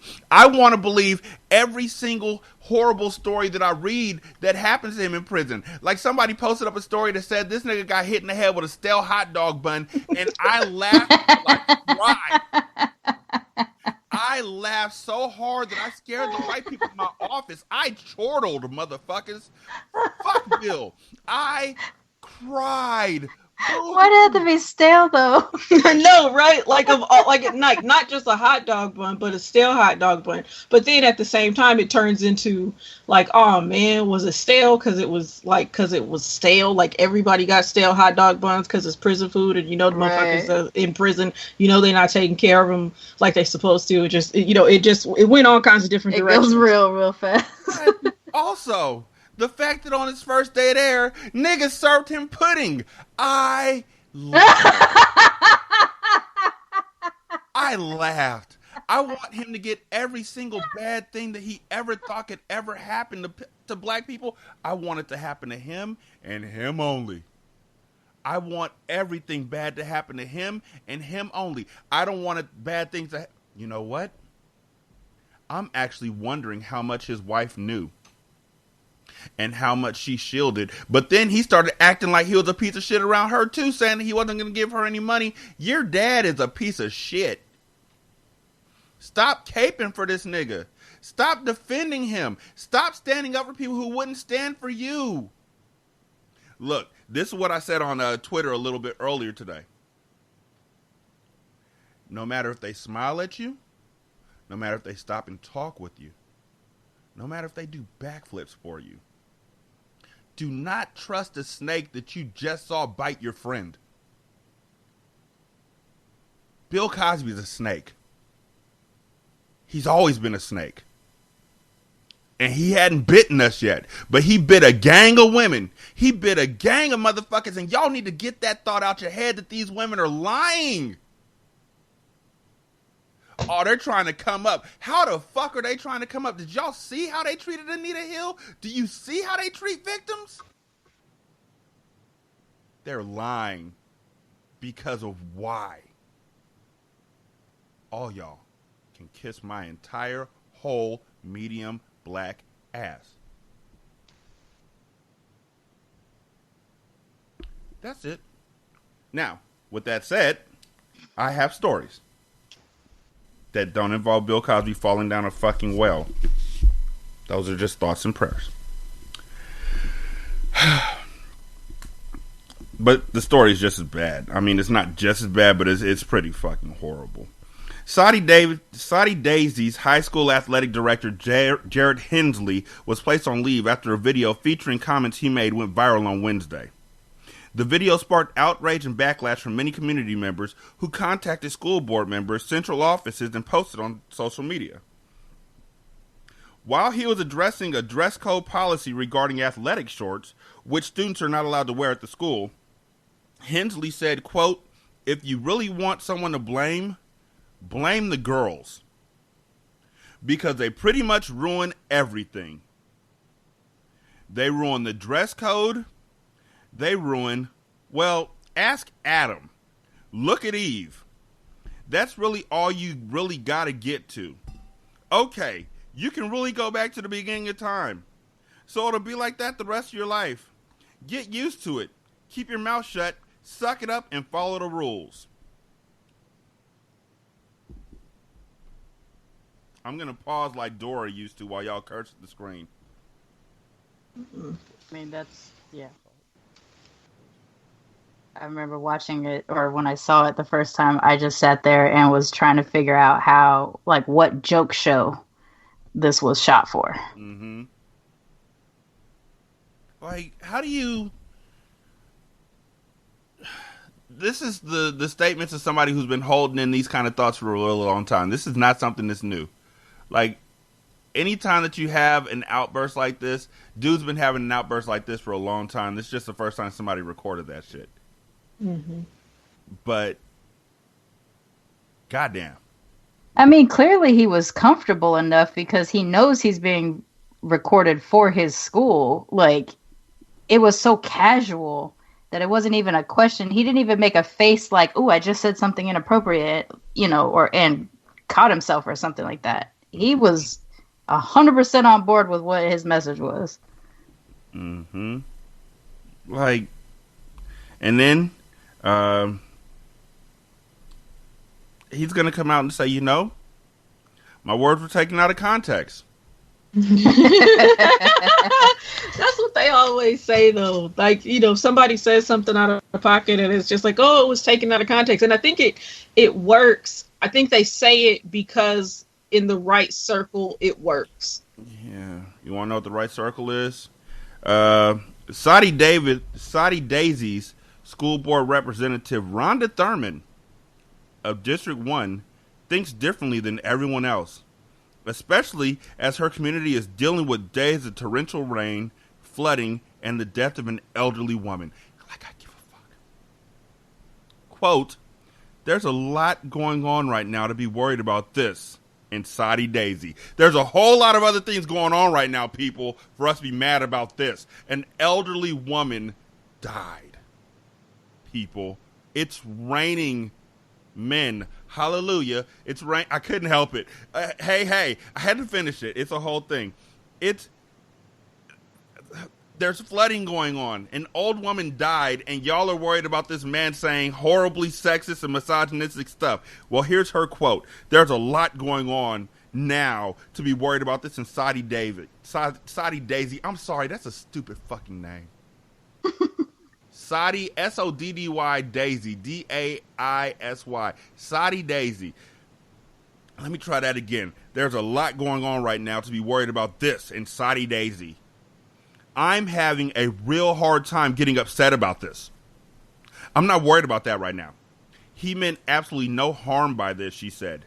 This is so ridiculous. Can no one take a joke anymore? He was just talking to the kids in their language and trying to be funny. Hold the fuck on. What? Wait, no, hold on. What? How is this speaking in the kids' language? What? Wait. I'm confused, sir. Somebody help me. How is denigrating women speaking in the kids' language? That's speaking in his language, and then the kids pick it up, and then you wonder down the line why your town is full of misogynistic, sexist, horrible men. Because boys will be boys, because this is the shit they learned. Exactly. Boys will be boys. Boys will be boys. Blame the girls for the athletic shorts, y'all. Also, blame Eve. Fuck it, blame Canada. It's not even a real country anyway. It's really all you got to get to, okay? You can really go back to the beginning of time and start blaming people. Also, while I'm on my Bible shit, somebody pointed out real quick to me that there's a verse in the Bible in like Deuteronomy that literally says that if a woman can't scream, then it's not rape. And that's why I am inching further and further from the church. That is literally one of the reasons why. Because when you read the Bible and you see that shit, you're like, hold up. This couldn't have been written by a God that loves everybody. This is written by men who thought themselves gods. Have that issue. Let me see. A guy in Florida got 20 years in prison for stealing $600 worth of cigarettes. A jury in Pensacola convicted 48-year-old Robert Spellman of burglary and grand theft in August. Authorities say Spellman took 10 cartons of cigarettes from a stockroom in the store manager's office last December, and he was sentenced on Friday. Police found Spellman nearby with the cigarettes in his possession. He reportedly had 14 felony and 13 misdemeanor convictions prior to the cigarette theft, which qualified him for a habitual felony offender. That led to the lengthy 20-year prison sentence imposed on Friday by a Escambia County judge. Two things. One, I don't know, in California, they get the 3 strikes law, which is bullshit, but they 3 strikes, like, so for you to let 14 and 31 go, like, that's turn the other cheek like a motherfucker. Second thing, I am quite sure that he was like, of all the times for y'all to give me 20 years, it's for this bullshit right here. This is shit y'all gonna give me 20 years for. And we all got mad because it's like, oh, you giving a black man 20 years for $600 worth of cigarettes, but 14 and 31, I mean, that's quite a record right there. That's impressive. That's a life well lived right there. I don't know how mad I am that he went to jail. Because the nigga's obviously not going to get rehabilitated. And, I mean, he didn't even get to, I don't even know if he smokes. Like, nigga, how you gonna steal $600 worth of cigarettes? The fuck you gonna do with $600? Have you ever smoked a stale Newport? Yes, cigarettes go stale, people. I can tell you that. Because when I lived in Ohio where white folks didn't smoke Newports, all their Newports were stale. Because nobody bought them motherfuckers. I am so sincere. It was such a struggle. Actually, that was one of the reasons why I slowed down on smoking and eventually quit. Because any place where it's all white folks, they didn't fuck with Newports. They didn't fuck with Cools. They didn't fuck with menthols. You had to smoke them nasty-ass Camels. Oh, my God. Which tasted like just... Ugh. So for him to steal $600 worth of cigarettes, them cigarettes gonna be stale. I hope he was going back out to slang them. Also, though, that's like grand theft, and so it's another felony. So that gives him 15 felonies and 31 misdemeanors, which qualified him as habitual. Habitual. It does sound habitual. He's a habitual line stepper. Every so often, he's 48. He's 48. He's had 45 arrests. Habitual. Let him go. Like, I was really reading this initially, and I was like, I'm going to get mad about this, and I'm going to stand up. No, I'm not. No, I'm not. 45 years old, or 45 and 48 is impressive AF. To steal something from you, Sharmane, that is impressive. That is literally Nigga, I don't even want you living in my neighborhood. I'm going to judge the shit out of you. Rashani goes racist in 5, 4, 3, 2, 1. I'm scared you're going to break into my house. I'm literally being prejudiced about this. Like, it's not about the color of your skin. It's about the length of your record. Like, I don't want that in my area because I'm scared that you're going to steal my cigarettes. Why fucking cigarettes? Like, nigga, vape. He could have used it as currency in the prison that he's going back to. That is true. He was planning for the future. I'm just like 45 and 48. That's sad. Thoughts and prayers. But at the same time, it's like 45 and 48. Nigga, like, no. You need to get 20 years in prison. By the time you get out, your numbers won't seem as egregious. Because he'll be 68, and then it'll be 45 and 60. Never mind. Yeah, so a nigga in Detroit, I can start it like that because this made me really mad. A nigga in Detroit was caught on video spitting on a pizza intended for customers. Officials said the employee is in police custody and can face charges. The video was posted to Instagram on Saturday and shows an employee spitting on the pizza and then rubbing sauce over it. The incident happened on Friday, according to park representatives. Quote, as soon as we became aware through social media of potential food tampering on Friday night, we immediately closed that food stand and disposed of all the product. Food safety is our top priority, and we'll take any appropriate action necessary to protect our guests, Detroit Sports Service said.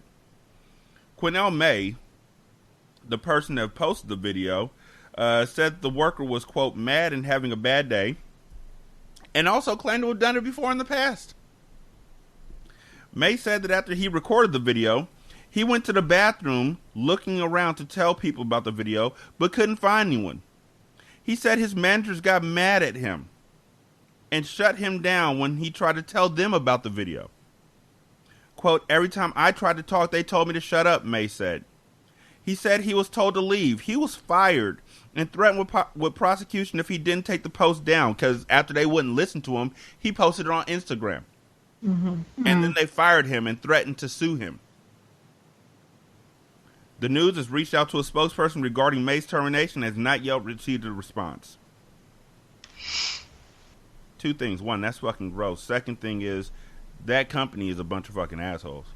So I think it speaks to the possibility that even though old boy, shouldn't be spitting on pizzas, it's obvious that's a fucked up environment for him to feel like he can or should. This is, he's going to retaliate. If they're doing a whistleblower wrong, then they probably were doing this other person wrong too, and probably doing everybody wrong. And whoever's working there. This ain't the first time at the rodeo. That also speaks to something about the idea that snitching is worse than the crimes committed. Like, I'm from Long Beach. I'm from the border of Compton. Like, I got mixed feelings about snitches get stitches. like, there are ways in which, diamond on someone does suck and things like that. But this is a case in which I'm going to applaud the person who attempted to speak up on this, got shut down, and was like, hey, everybody, I tried to speak up about this disgusting thing that could actually harm people, and I was told to shut up. That's the whistleblower in that case. I don't think of him as worse somehow because he should have been praised for coming forward. I think, because that shit is nasty. And, it makes me not want to eat outside, actually. Everybody who ever went to that place is like, wait, did it before? When? Right. Oh, now y'all ain't talking about it, huh? Okay. I'm going to sue y'all. Because I feel like I might have eaten that and I could be sick. Right. People, we don't give enough support, respect, appreciation for food service workers as it is. You treat them like shit more often than not. You feel like you deserve all of their time, even if you're not going to tip them, because this is their job. They are below you. They are beneath you. You talk to them crazy. You yell and scream at them because you know they can't do nothing back. And then their managers don't support them when they break down. I'm not surprised. I'm just fucking sickened out by it. Like, honestly, like, I'm grossed out. But you see people doing this everywhere. Like, let's not just act like this happened in Detroit. Everybody has laughed at the thought of, oh yeah, they got revenge on that person, or don't talk to the waiter like that, they'll spit in your food, or they gonna drop your food on the floor and pick it back up. Oh look, there goes a hair in it. Like, people make jokes about that. Like, Eminem had a video where he had a song where he was talking about, you might catch me in the back spitting in your onion rings. Also in Detroit. I just want to point that out. So there's people who are probably just growing up in this retaliation sort of thing, and just be nice to your waiters, be nice to your servers. Seriously, because look, you fuck with them and then you leave, and then my shit's getting spit on. Because they can't get to you in time, so they start spitting in everybody's shit. I don't want spitting in my milkshake. I don't. Ew. Ugh. Stop being mean to people. And stop being assholes about them wanting a decent wage, a living wage. Because that's another thing, too. Right. Where it's just like, how serious are you going to be about a job that might not even be helping you sustain your life? Right. And so it's just like, well, I don't give a fuck. So I might drop the food on the floor and pick it back up. I might spit in somebody's food because I'm salty, because I know that this job is some bullshit, but I gotta have it, but it's barely keeping me afloat. Like, stop being assholes. Stop being assholes to people in the service industry. And that's across all types of different things. That isn't just fast food. There's lots of occupations that are part of the service industry that deserve a living wage. Then poor housekeepers in hotels. I have seen some shit. Oh my God. Oh, I saw. So there was this family who had a kid who was a baby who had the runs, and so they decided that it was in their best interest to change this shitty ass baby on the bed, and the baby shit on the bed. They balled up the sheet, placed it outside the door, called and asked for another sheet. Didn't say why they were calling and asked for another sheet. So this person came and gave them another sheet and towels and all that kind of stuff, and then went to pick up the sheet and were touching soiled biohazard sheets. What the fuck is wrong with you? Like, where's the humanity at all anymore? Everything is about you first, not anybody else. I can get rid of this problem. It becomes someone else's problem. You don't have to think about it anymore. Like, we just don't seem to give a shit about anybody else anymore. And somehow it's unpopular if you do fight for somebody's rights, or if you care to help somebody out or whatever. Like, what's up with our humanity right now? It can't just be that we have Asterisk 45 in the office and he's allowing us to do this shit. Like, this stuff has been a long time coming. What is happening with this humanity problem that we have right now? I'm supposed to find a funny story now because we've been talking. Like, Shantae, our last couple episodes been kind of serious. Except for the one where we talked about the Babysitters Club. Kind of. That was still serious. Yeah, it was, right? That was still the Babysitters Club. Like, the Babysitters Club segued, I think, into something. It kind of got funny, but that whole thing about you leaving your books behind for a person who likes books, it was still sad. Nigga, why you gotta bring up old stuff? Now I have pushed that part back down into the recesses of my mind. Damn. Hey man, you brought up the Babysitter's Club. I know. I have to really get books. I don't even know if they make those books anymore.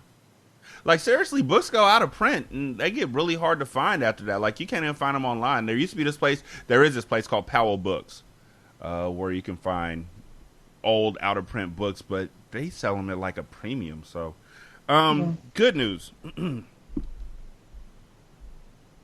Oregon became the first state in U.S. history on Thursday to offer more than 2 gender options on identity documents, including driver's licenses, making it the first to legally recognize non-binary, intersex, and agender people on ID cards.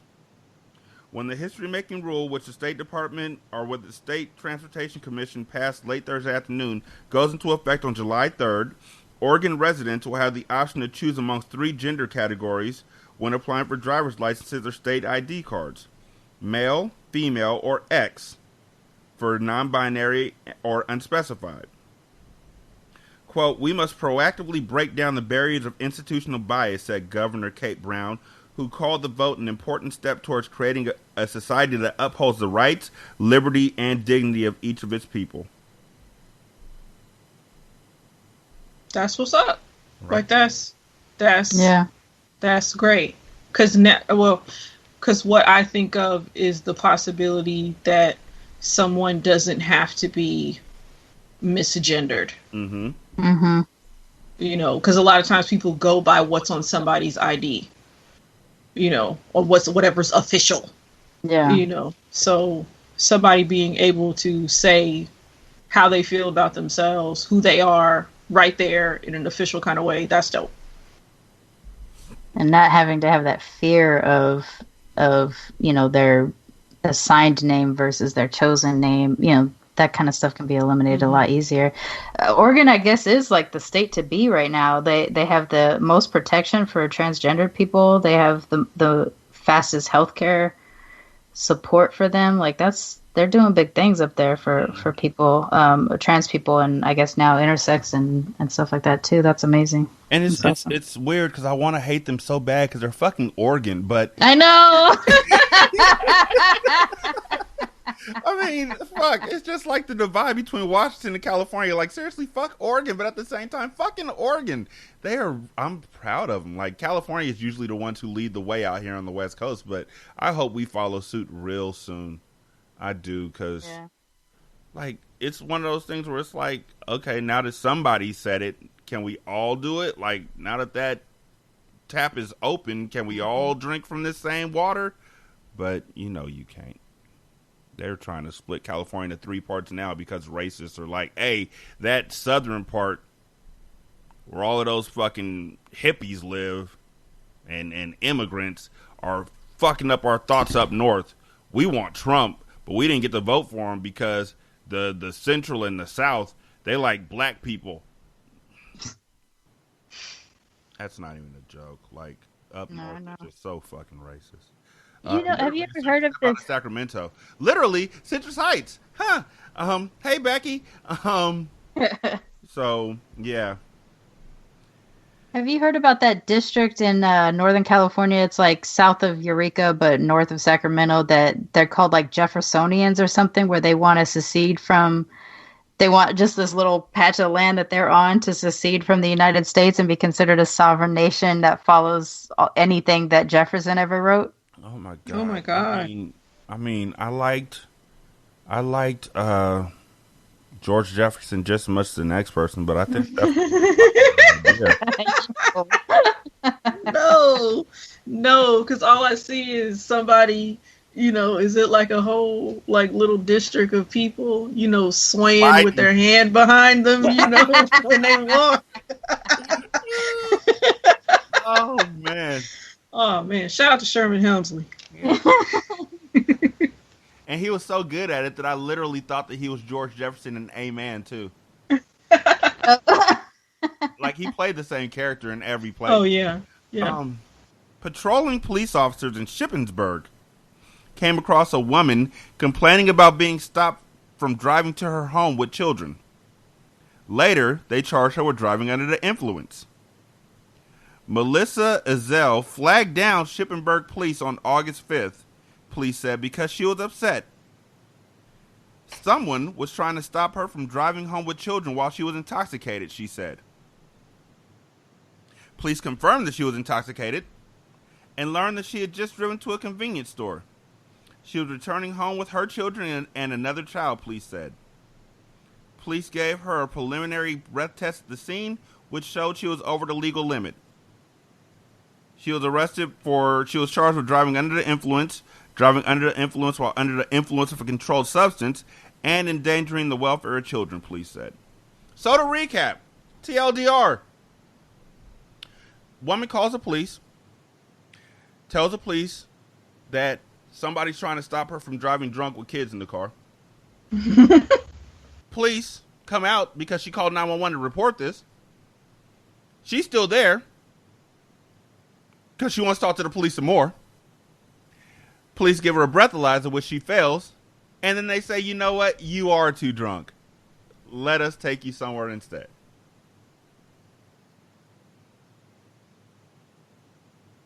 I mean, the only thing I can say about that is she's got to be white. Right? Oh yeah, definitely, definitely. And it speaks to it speaks to the lack of fear that white people have with the police, because you would think, okay, even like it kind of makes sense if you were sober or something, right? Because you think, okay, the police will obviously see that I am sober, and we can get this all worked out. But this woman is drunk and is still in that mind state that I'm not doing anything wrong, that the police are not going to arrest me for any reason. They'll see my side. Let me, I was told by AppleCare that I could drive, these kids back to my home kind of thing. But it's just wild, and yet it makes sense. Because there's really nothing, to indicate that the police aren't on white people's side in a lot of situations. So why wouldn't they think that no matter the situation, the police are gonna be on my side? Right. It's ridiculous. We're not gonna take it. I saw a officer today at my son's school when I was picking him up, and she kept staring at me. I haven't been that shaken up in a long time. White woman in uniform walking out of a school staring at me as I walk into the school to pick up my son, and I'm like, please don't let this woman think that I'm anything more than a father picking up his son from school. And at first it amused me, but then it didn't amuse me because I thought about the fact that somebody just died because a white woman thought that he was in her house or whatever. I don't want to go back into that. I don't. I hope I hope that they just put her in jail and put her under the jail, but it's not going to happen because white women are fragile. Anyhow, she stared at me as I walked past her. She stared at me as I walked up to the door, and then as I was walking into the door, she walked to her vehicle, into her police car. But when I came out from getting my son, who's on crutches, so it took him a while to get from his class to the attendance office area, and we walked back out to the car, she's still sitting out in her car staring at my car. Mm-hmm. This is unsettling. Yeah. And white people don't know that. They don't know how that feels. And if you try and say that you know how that feels, oh, yeah, because I grew up in the hood, so I got hemmed up. I don't got no respect for cops either. I grew up in the hood, and so, well, whenever you got hemmed up, what happened? Did you die, though? Did you get more than talking to? Did you even get a ticket? Yeah. Well, there was one time we got pulled out the car and I got slammed on the hood because I'm Mexican. Dude, you look white. Keep talking. Well, it was me and my friends in East Sac. Oh, so it wasn't just you. Okay.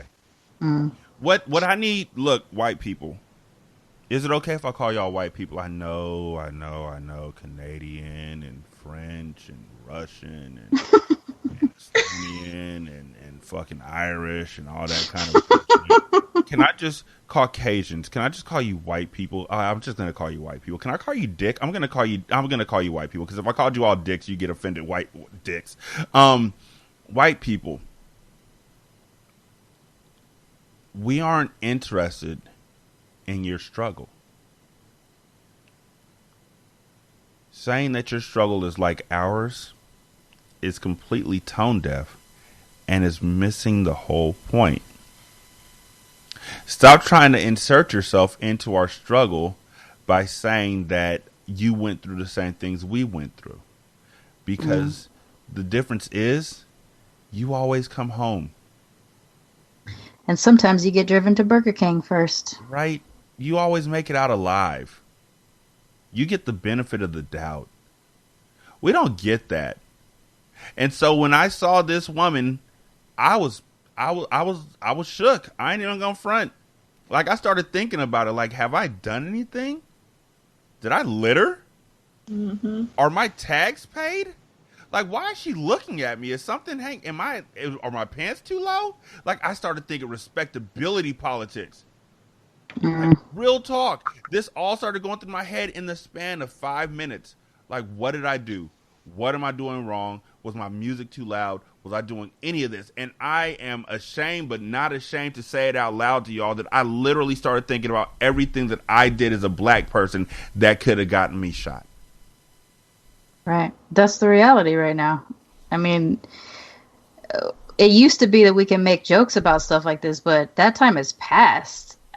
Earlier today on Facebook, someone I'm connected to posted a screenshot of an exchange between her and her son. And it said, like, the mom said, like, did you have fun? And the son said, who's probably about 13 or 14-year-old boy, said, yeah, it was awesome. I didn't get shot either. Really fun night. And then the mom, like, happy face emojis or whatever. And she posted it like, you know, my little boy's a fool or something. And a bunch of people were laughing at it, but it hit my stomach right away.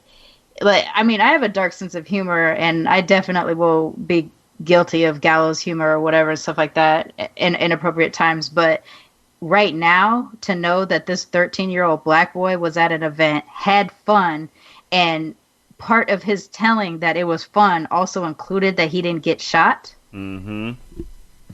Like, my stomach just knotted right up, because I see the humor in the moment, but at the same time, I also see that is real life for us right now. A 14-year-old boy just recently shot. You know, you can't even remember all of the locations that these kids are dying because it's happening so frequently.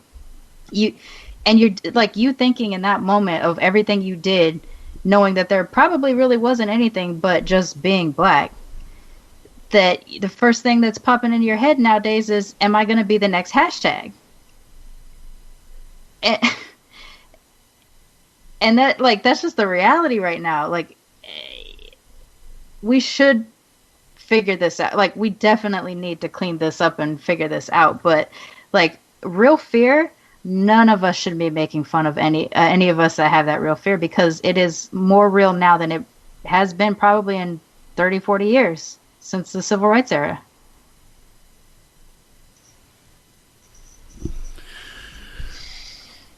I just want to say again that 9 times out of 10, I feel like I am a pretty sound mind, where I'm not thinking about harming myself. I'm not thinking about self-harm or anything of that nature. I'm not. I do like to cause pain to myself. But that's like literally like scratching at something I know doesn't need to be scratched out, or popping something that doesn't need to be popped, or squeezing something that's not ready to be squeezed just so I can feel pain. It's not like I'm a cutter. Not yet, at least. I'm saying all of that to say this. If the police kill me, they're immediately going to try and make a narrative that made it seem like either I did it to myself, that I tried to commit suicide by cop, or that I wasn't in my right mind, or that I was hostile or that I was anything. And there's people who will believe that. The problem is a lot of the people that believe that also know me personally. So if they say that I was that type of person, please know that I'm not. Please. That's all that I ask. Like, and it's not a selfish thing. It's not, I'm going to be dead. It doesn't really matter what happens. I'm gone. But my kids will live on. And the last thing I want them to think is what you think because somebody else told you what to think. Mm-hmm. So it is imperative to me that y'all know the truth if something happens, which it sounds crazy. It sounds weird for somebody to be saying that. But God damn it, where I live at, black folks are getting killed by the police damn near every 3 months. And nobody's talking about it but one woman that I know of here in Sacramento and Black Lives Matter Sacramento. So please, if in the event of my demise, first of all, Shantae, if I die, I need you to hit up Nisha so then you can continue on with the show. Yes, I'm doing a last will and a testimony on the fucking show. I need you and Nisha to link up somehow, Facebook Messenger, whatever. Give her a call. She'll have my phone with her, and you get all the information for the show so you can keep that pushing. Second thing is protect my memory. Because there's going to be a lot of digging to find out how I was a bad man when I was 45, 46. Don't let them do it. I wouldn't let them do it to you.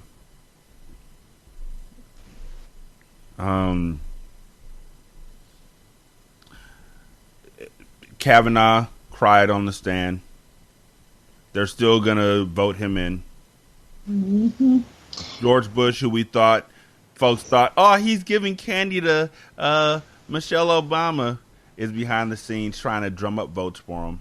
Yeah, why do people forget he was trash just because he's got a crush on Michelle? Because they childish. Because they childish. Yeah, that's. I mean, I really think that it's just like you want. I think it's people want to. I think there's a part of people that want to see some little sliver of good in somebody. They don't know how to stand in their contempt for, in like a justified contempt for people because it makes them feel bad about themselves instead of just acknowledging that this dude is shit. This dude was shitty, probably still is shitty. It doesn't matter that if in his retirement from politics and stuff that he's had, that he's gritted at Michelle Obama or making, doing portraits or whatever the fuck he's doing with this art and everything, or that he seemed harmless, or whatever, as far as like his demeanor and everything, that he wasn't necessarily sneering at people when he was, president and everything. But it's just, he deserves contempt, but people don't know how to put that forth. Like they can be, it's easy for them to be mad at Donald Trump because he's, he's sneering at everybody and he's being outwardly racist and all this different kind of stuff. But they don't know how to sneer at people who, I guess, are doing it with a velvet glove, with a light touch. Let's not forget, someone chucked a shoe at him. That's how much. That was like an Iraqi person. I think that was in Iraq. Yeah, that he got a shoe. He got a. So I'm speaking more for like American people, who want to grin at somebody because they see a video on social media and be happy about some shit.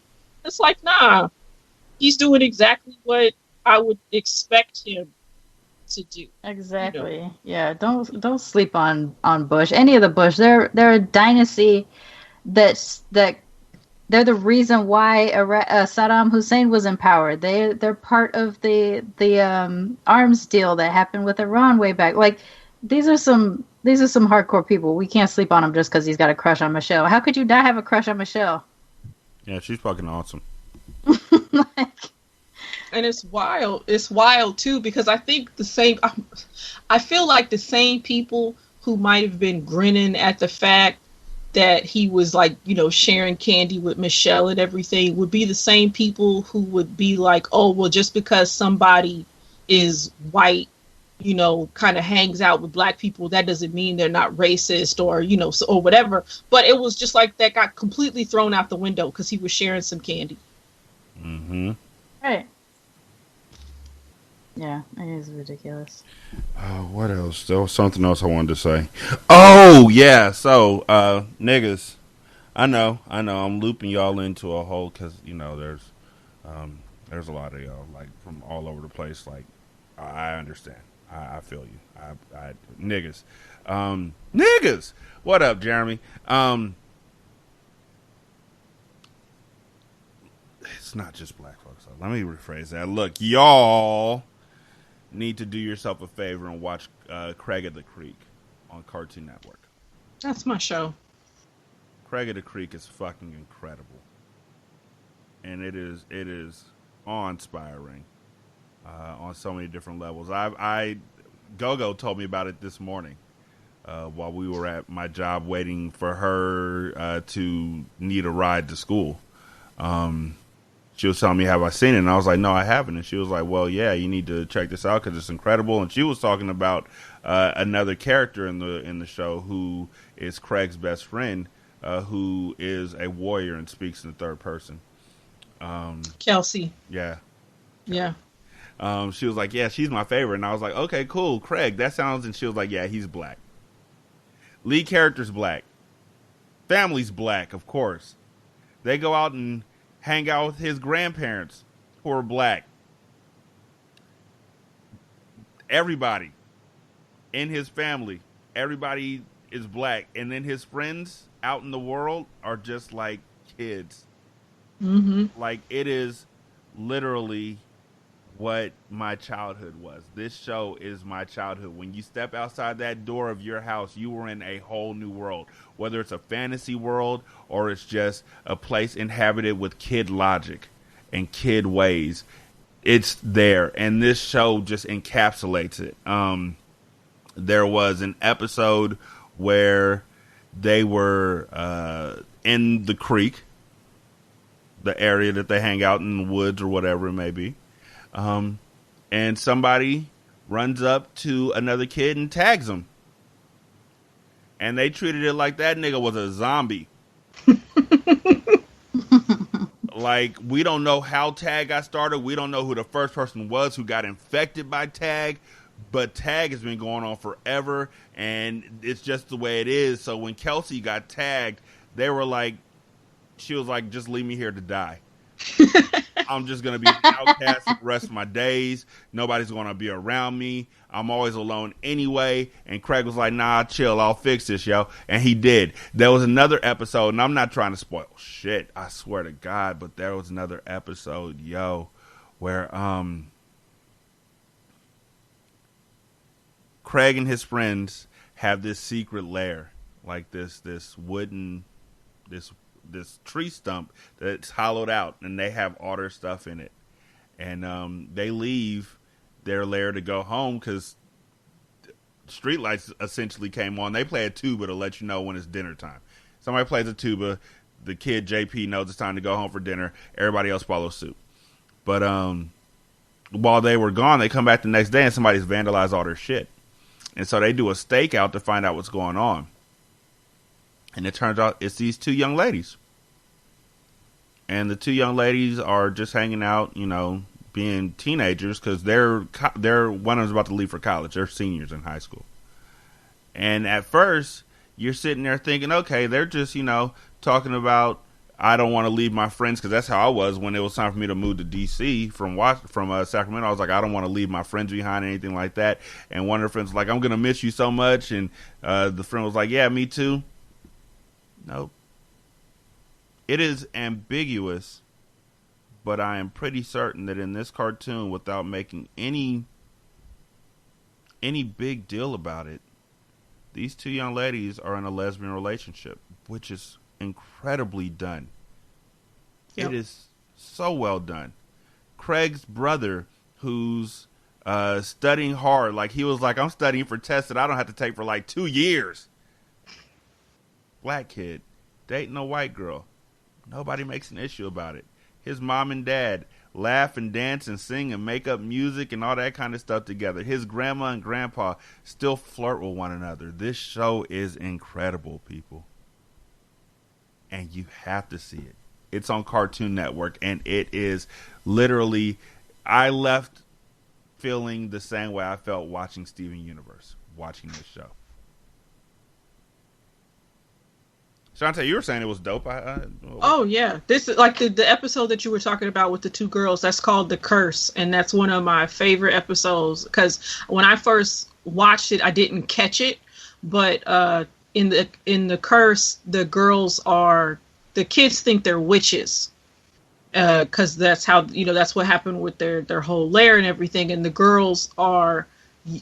One of the girls has tarot cards out, and when I looked at the tarot cards, it was just like, oh, this is about a relationship. Like I didn't catch it because I thought like you thought, at least initially, that it was like, okay, these are just friends and whatever. And then I watched it again and really looked, and it was just like, oh, this is this isn't about I'm leaving my friend. This is about I'm leaving my partner. I'm leaving my girlfriend behind. That kind of thing. So yeah, it's an awesome show, and I think the people who do Craig of the Creek might have come from Steven Universe as well, because it does seem like it has that same vibe, I guess. Like obviously not literal in the sense of like, well, Steven Universe is like super duper fantasy and everything compared to Craig of the Creek, but just that trying to portray real kids having real feelings, and not talking down to them and just acknowledging who they are, because that's the whole thing. That's what's dope about Craig of the Creek, because obviously there's Craig and there's Kelsey and there's JP, but there's all these different groups of kids.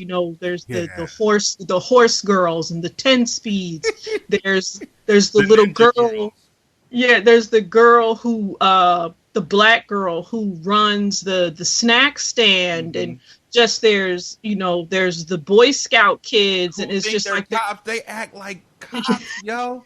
They like, really do something free because they are. It's just it's a wonderful show. It's so well done. There's been plenty of times where like after I take my kids to school. I've been home sitting watching Craig of the Creek on demand because it's just like, well, I don't want to watch the fucking news, and I don't want to fuck with Netflix, but I can watch Craig of the Creek and I know that I'm gonna enjoy it.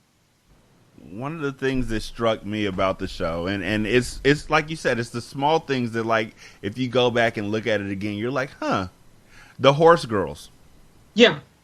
The horse girls, as they're dealing with Craig and his friends, because they're trying to figure, Craig and his friends are on a case trying to figure out where a book went to. They talk to the horse girls, and the horse girls pretty much rebuff them.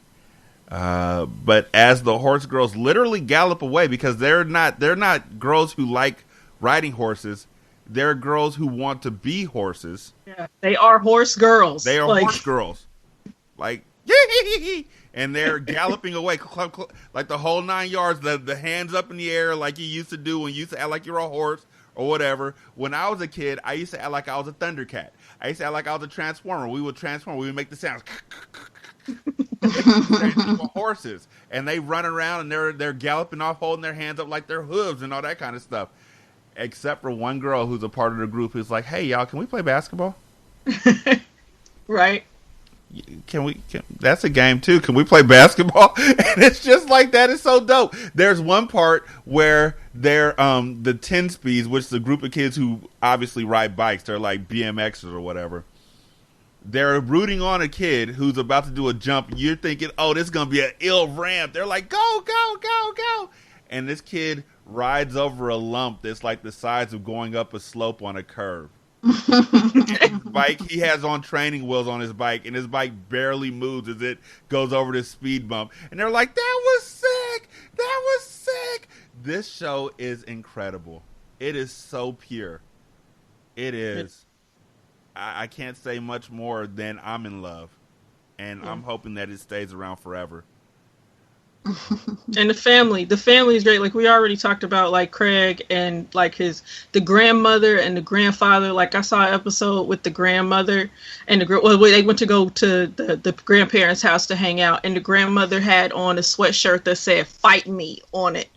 So it's so dope. And then the little sister Jessica gets her own episode called Jessica. I think it's Jessica of the Creek and everything. And it's so, it's that dynamic between older brothers and little sisters, and trying to how older brothers or older siblings can, I don't know, be mean to the younger ones, and the younger ones are trying to live up to what the older one wants and everything, and how they're missing how much they're trying to be whatever they think the older one wants them to be, kind of thing. So that's another one of my favorite episodes, because she mispronounces things. Yes. And so he calls her a stickler, and she's like, "I'm not a sticker.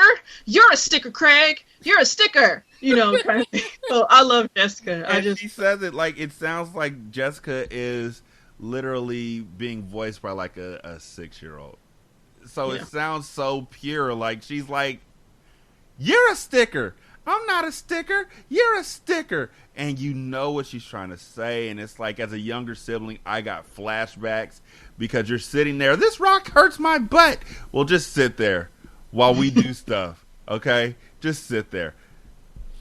Sharmane, it's on Cartoon Network. Well, I watched the We Bare Bears, but I haven't seen the Craig of the Creek yet. I'm gonna check it out. We Bare Bears is also amazing. I love We Bare Bears. I love Cartoon Network. Yeah. In terms of the diversity, or at least like when they played basketball with the black kids, they sounded like they were black voices, and like they seem to clearly have like a multiracial cast. Mm-hmm. And probably writers, because they seem sensitive to a lot of stuff. So I think maybe Cartoon Network is where we're gonna get our representation until we can start doing it in other places. Yep.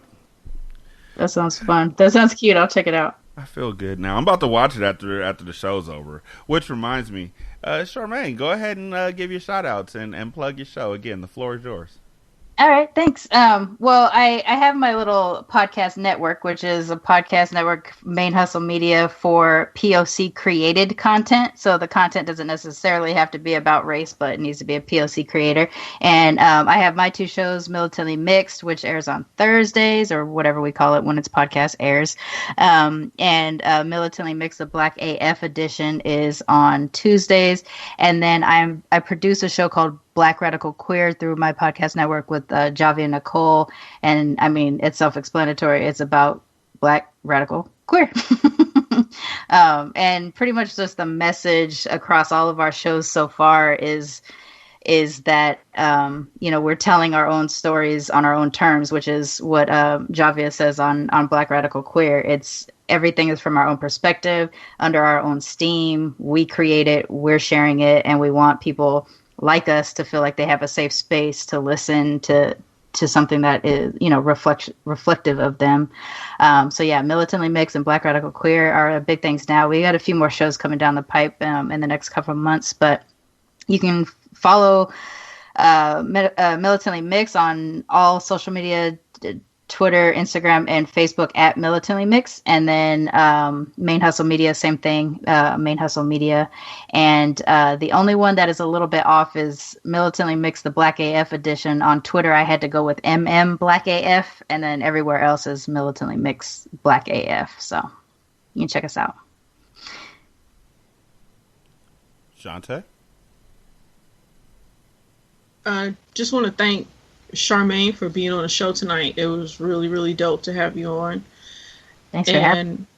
And yeah, just shout out to everybody who continues to, rock with us and share the show, and tell people about the show, and download the show, and, fuck with us on Facebook and across Twitter and everywhere else on social media. Thank you. When we started with Libsyn about a year ago, the first show, I initially said we got 0 downloads. I went back and looked. We got 3. In this past month, We have garnered 4,000 downloads. Yeah, congratulations. I am not close to that yet. You know what? It wasn't even.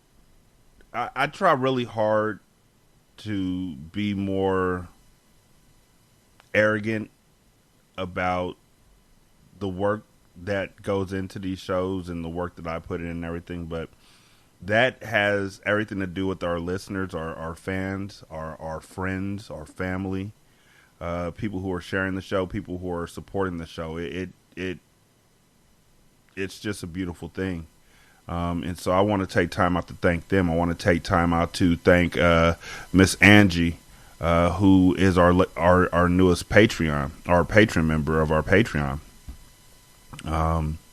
And I want to take time out to urge each and every one of y'all to monitor your kids, because Angie's son Dre had a stroke. He's a teenager, and thank God he's recovering. He's doing very well. But still, like, you need to know that your kids are susceptible to strokes and stroke symptoms. So be aware of them.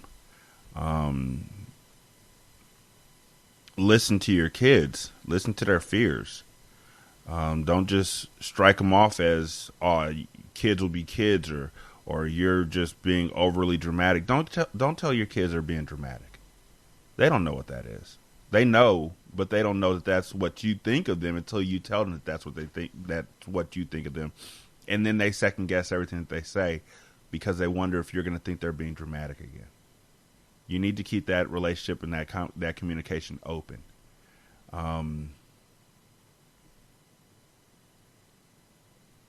We work hard for this. Shantae is up right now. It is fucking 11 p.m. It's 9 o'clock where I'm at. It's 9 o'clock where Sharmane is because she's here in the West Coast. Mm-hmm. But we appreciate y'all listening, but I appreciate Shantae more for doing this. Like, every time. Like, without fail. You don't have to do this. Like, there's no benefit to you doing this other than getting a chance to talk to a literal bag of music and wind. And yet you take time out to do it. And so I am just constantly grateful. And I don't think I ever conveyed correctly or fully how grateful I am. But like I say, without you, there's no show. There's no nothing. And one day, everything the sun touches will be your kingdom. Except for that.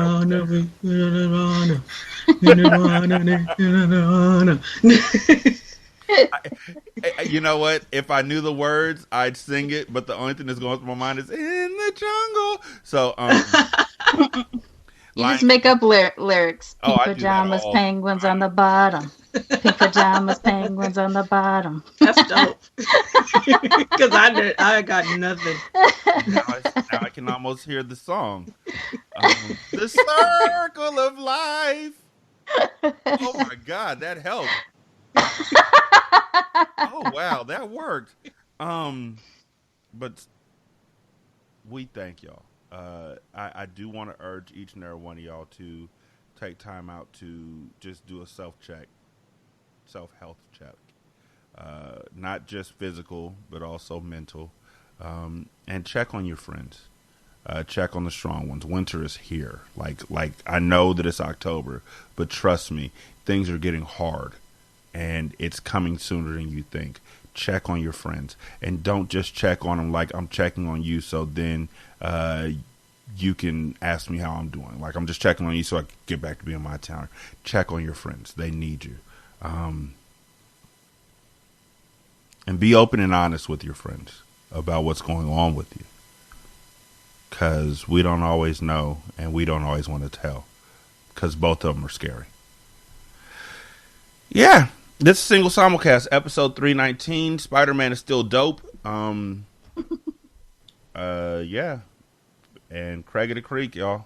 Seriously, check it out. Let us know what you think. I'm a real sticker for making sure that y'all check out that show. I'm a push on that one. But yeah, this is Single Simulcast, episode 319.